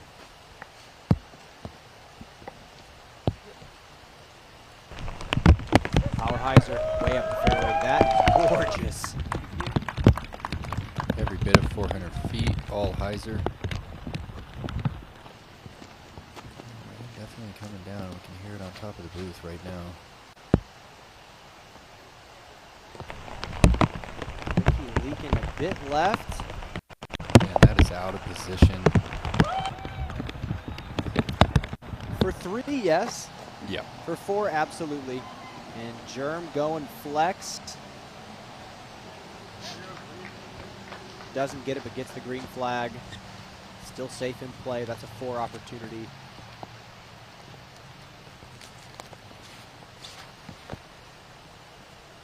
Calvin going fast and overstable driver here, all hyzer.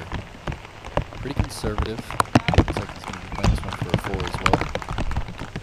Yeah, I think the 4 is exactly what you want. I mean, he's probably looking to see where people are standing, and I think the talk of the big numbers in 18 has been going around. Here's Carey to finish out. Yes, sir. Yeah, what we did see of AJ was impressive on the putting green. 4 over. At most courses, you're pretty deflated with an over par round. I think that's still ebbing out right at 1,000. I think you're right in the middle of the pack at that point. And Gannon Bird taps in the 6th birdie of the day on 18 after a gorgeous set of drives and approaches. That's so solid. 1 card left on the course. It looks to be 6 under is the mark to get you on the lead card to chase down Kyle Klein at 7. For the first day of the players playing this course, I would have to say it was a very entertaining watch. I agree. Very entertaining.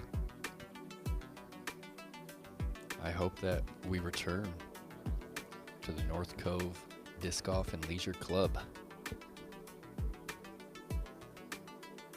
It's been since, I believe, 2012 that we've had an Elite Series here in North Carolina, outside the Tour Championship, of course. Absolute gold mine of disc golf, and this is not even in the Charlotte area anymore. We creep to that western side of the state, and an entire new landscape opens up. We get closer to the city of Asheville. Wonderful place to be a disc golf tourist as well.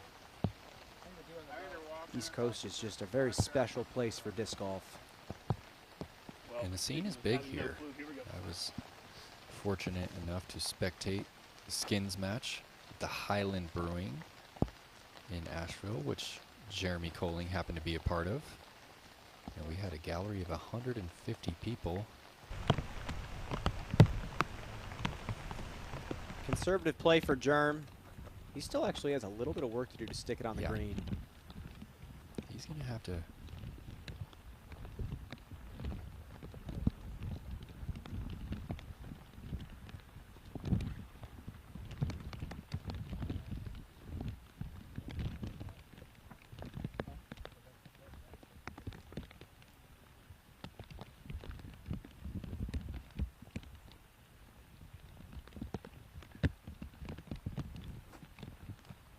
Overstable fairway here. He's forced into a hyzer.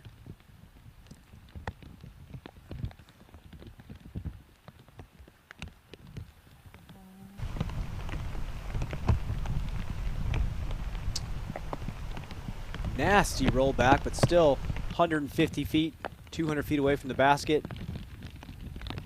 I think he was trying to go even more conservative. That might have been an approach disc out of his hand.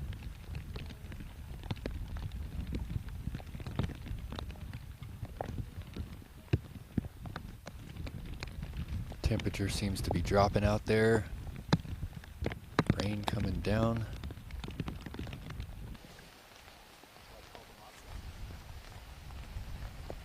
Can't lose focus now.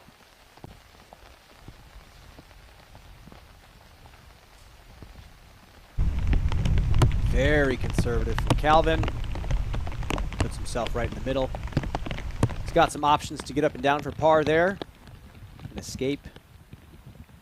The treacherous 18th. 3 bogeys in a row, 15 through 17. I talked to Calvin earlier in the week, and he said that this finishing stretch is extremely difficult. And he said if he just has a decent finish, he should have a decent round. And even with the tough finish, he's still at 4 under par for the round, tied for 10th. Garrett second.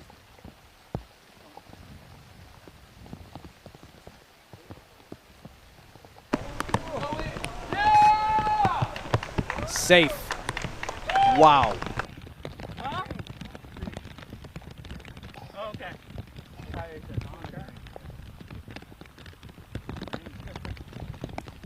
And what a back nine from Garrett.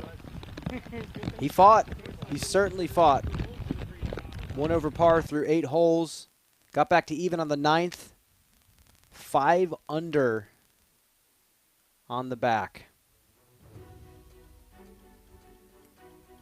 And he's crept up the leaderboard, tied for 7th place. Garrett is right back in this. And honestly, with the way he's throwing the disc, I could see him shoot way better tomorrow, especially if he makes just a few fine-tuning adjustments on the way he approaches some of these holes. He cleans up that 3-putt on the 5th. He's tied for the lead. And that kind of stuff happens out here, you know. I think most of the players out here are bound to have something like that happen with how treacherous these greens are.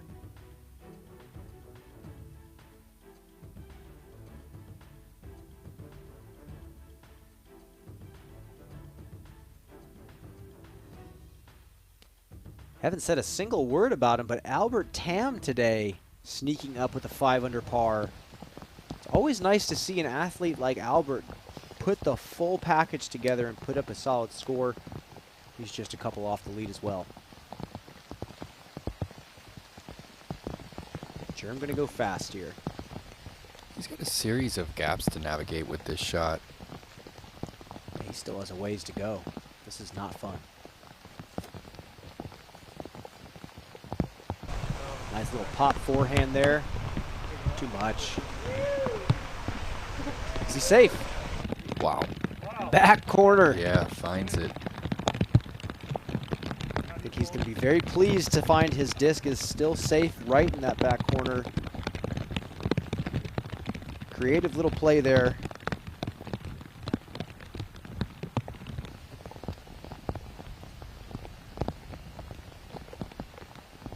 And luckily these players survived the whole round without any of this, which is great because the day predicted that we'd have this the entire time. Yeah, we all prepared for the worst, and I'm thankful. I mean, it's tough when you have to watch these players quicken the routine. It makes disc golf just so much harder when you're trying to throw a wet frisbee. Well, yeah, you get to a point, especially on the days where there's no thunder and no lightning to delay the rounds, your hands just get saturated, they prune, and it makes it so difficult to grab onto anything. But luckily, they just have half of a hole to go. Calvin going 9-speed here. Double kick. What are your thoughts on going 9-speed from that distance? It's comfort. Yep. It's, you know, the rain's coming down. It's a tough shot. So many options. When you have that many options, you don't overthink it. You take the disc you know the best, and you throw the line that's easiest to execute. And this is just a heartbreaking finish for Calvin. 15 through 18.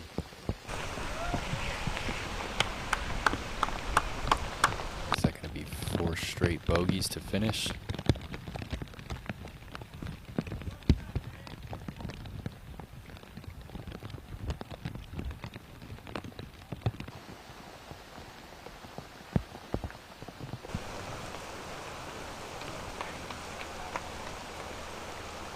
Long birdie putt does not fall, but Garrett will tap in a stress-free par to finish out the round at 5 under. What a finish.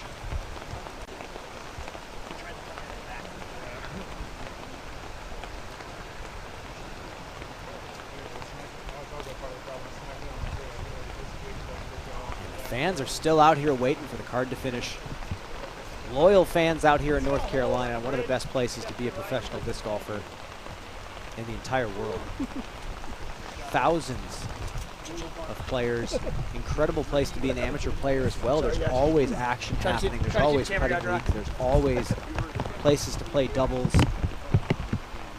So much talent coming from this area.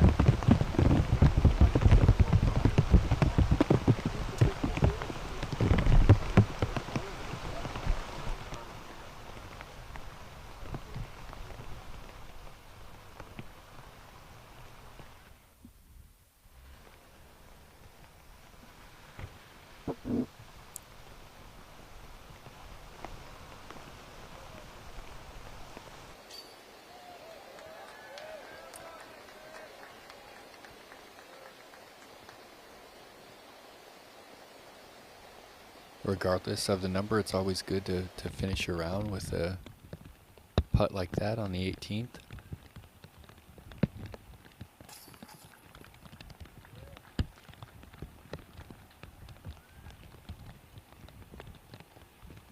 And Calvin was setting the pace throughout the entirety of the round. Bogey's the last 4.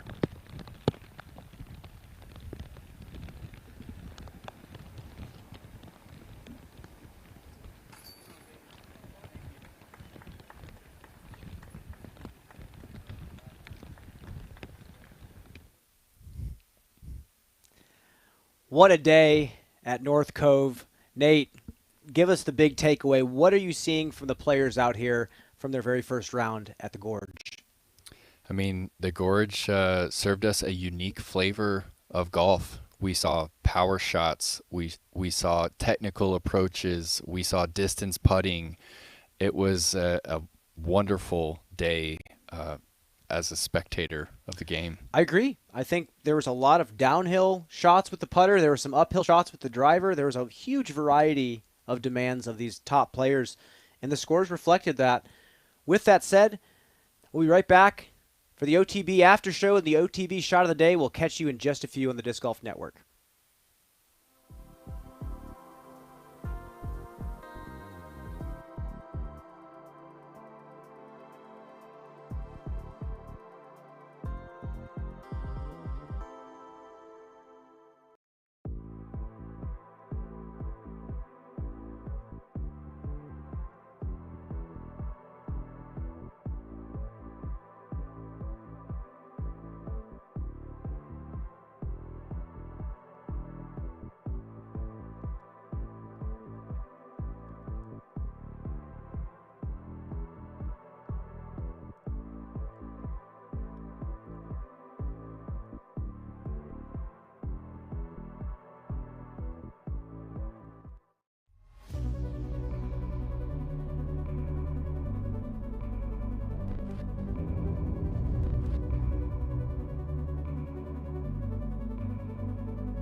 One thing we all love about disc golf is it's a lifetime sport. Whether you play pro, am, juniors, or senior grandmasters, we all want to play this sport as much as we want and for as long as we want.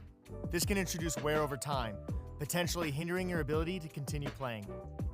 A cart reduces the cumulative stress on your body that comes with repetitive motions such as reaching down and lifting. This will help keep you on the course, maximizing your athletic potential, and playing your best.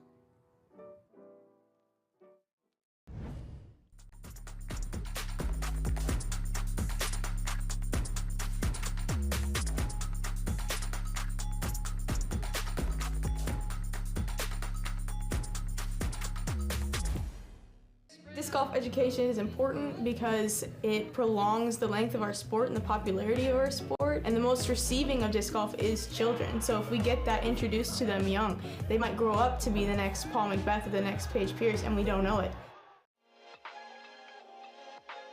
Yeah, if you want to keep it in the fairway on a wooded course, throw a Wombat 3.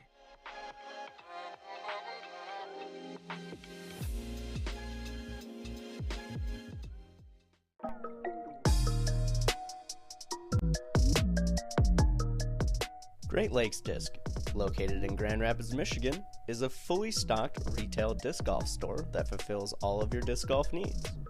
We carry all of the major manufacturers, accessories, and offer player and event sponsorship, along with tournament payout assistance. To learn more about Great Lakes Disc, visit greatlakesdisc.com. Beth at 69. I just told myself, you got to will this one in there. Whatever you have, just will it in there. This man is unbelievable. This is what athletes live for. This is the moment.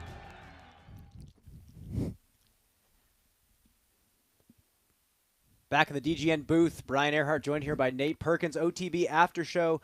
What I want to talk about, Nate, is we look down the leaderboard, we see scores well over par, and then we look at the player rating. Elite players shooting way over par. What's going on here?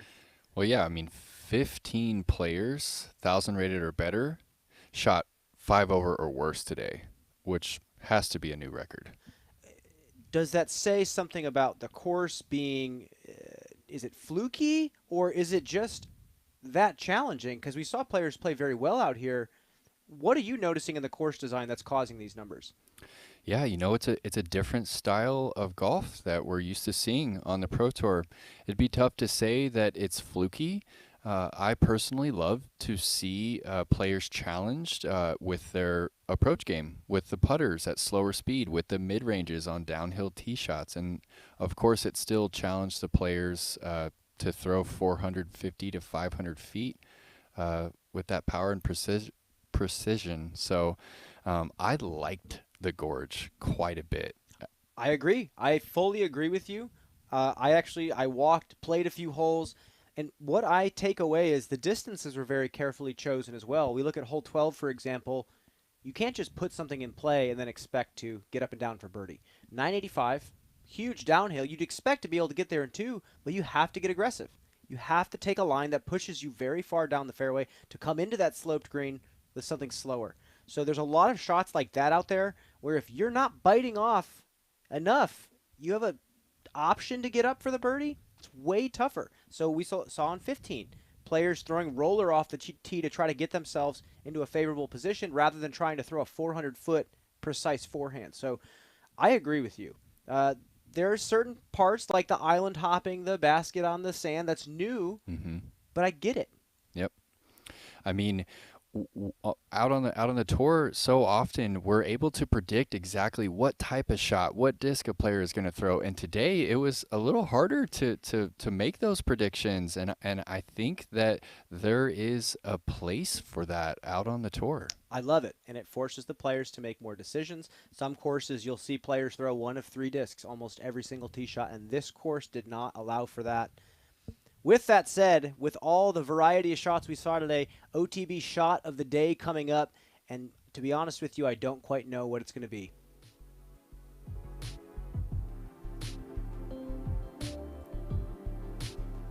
So many highlights, but this, obviously, how could we forget? 55 feet up the hill, making me eat my words. He's not playing that hole for par. He knew exactly what he was doing, throwing that fairway to circle 2, and then relying on his skill from distance, Brian. That's what we're going to see more and more of in professional disc golf design.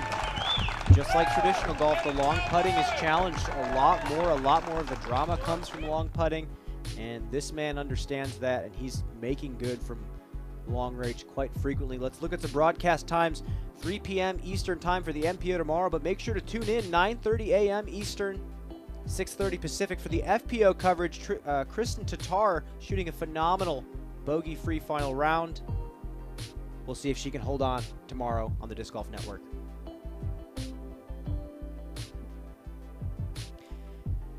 For Brian Earhart, Nate Perkins, we are signing off, and we will see you out there. We'll see you tomorrow.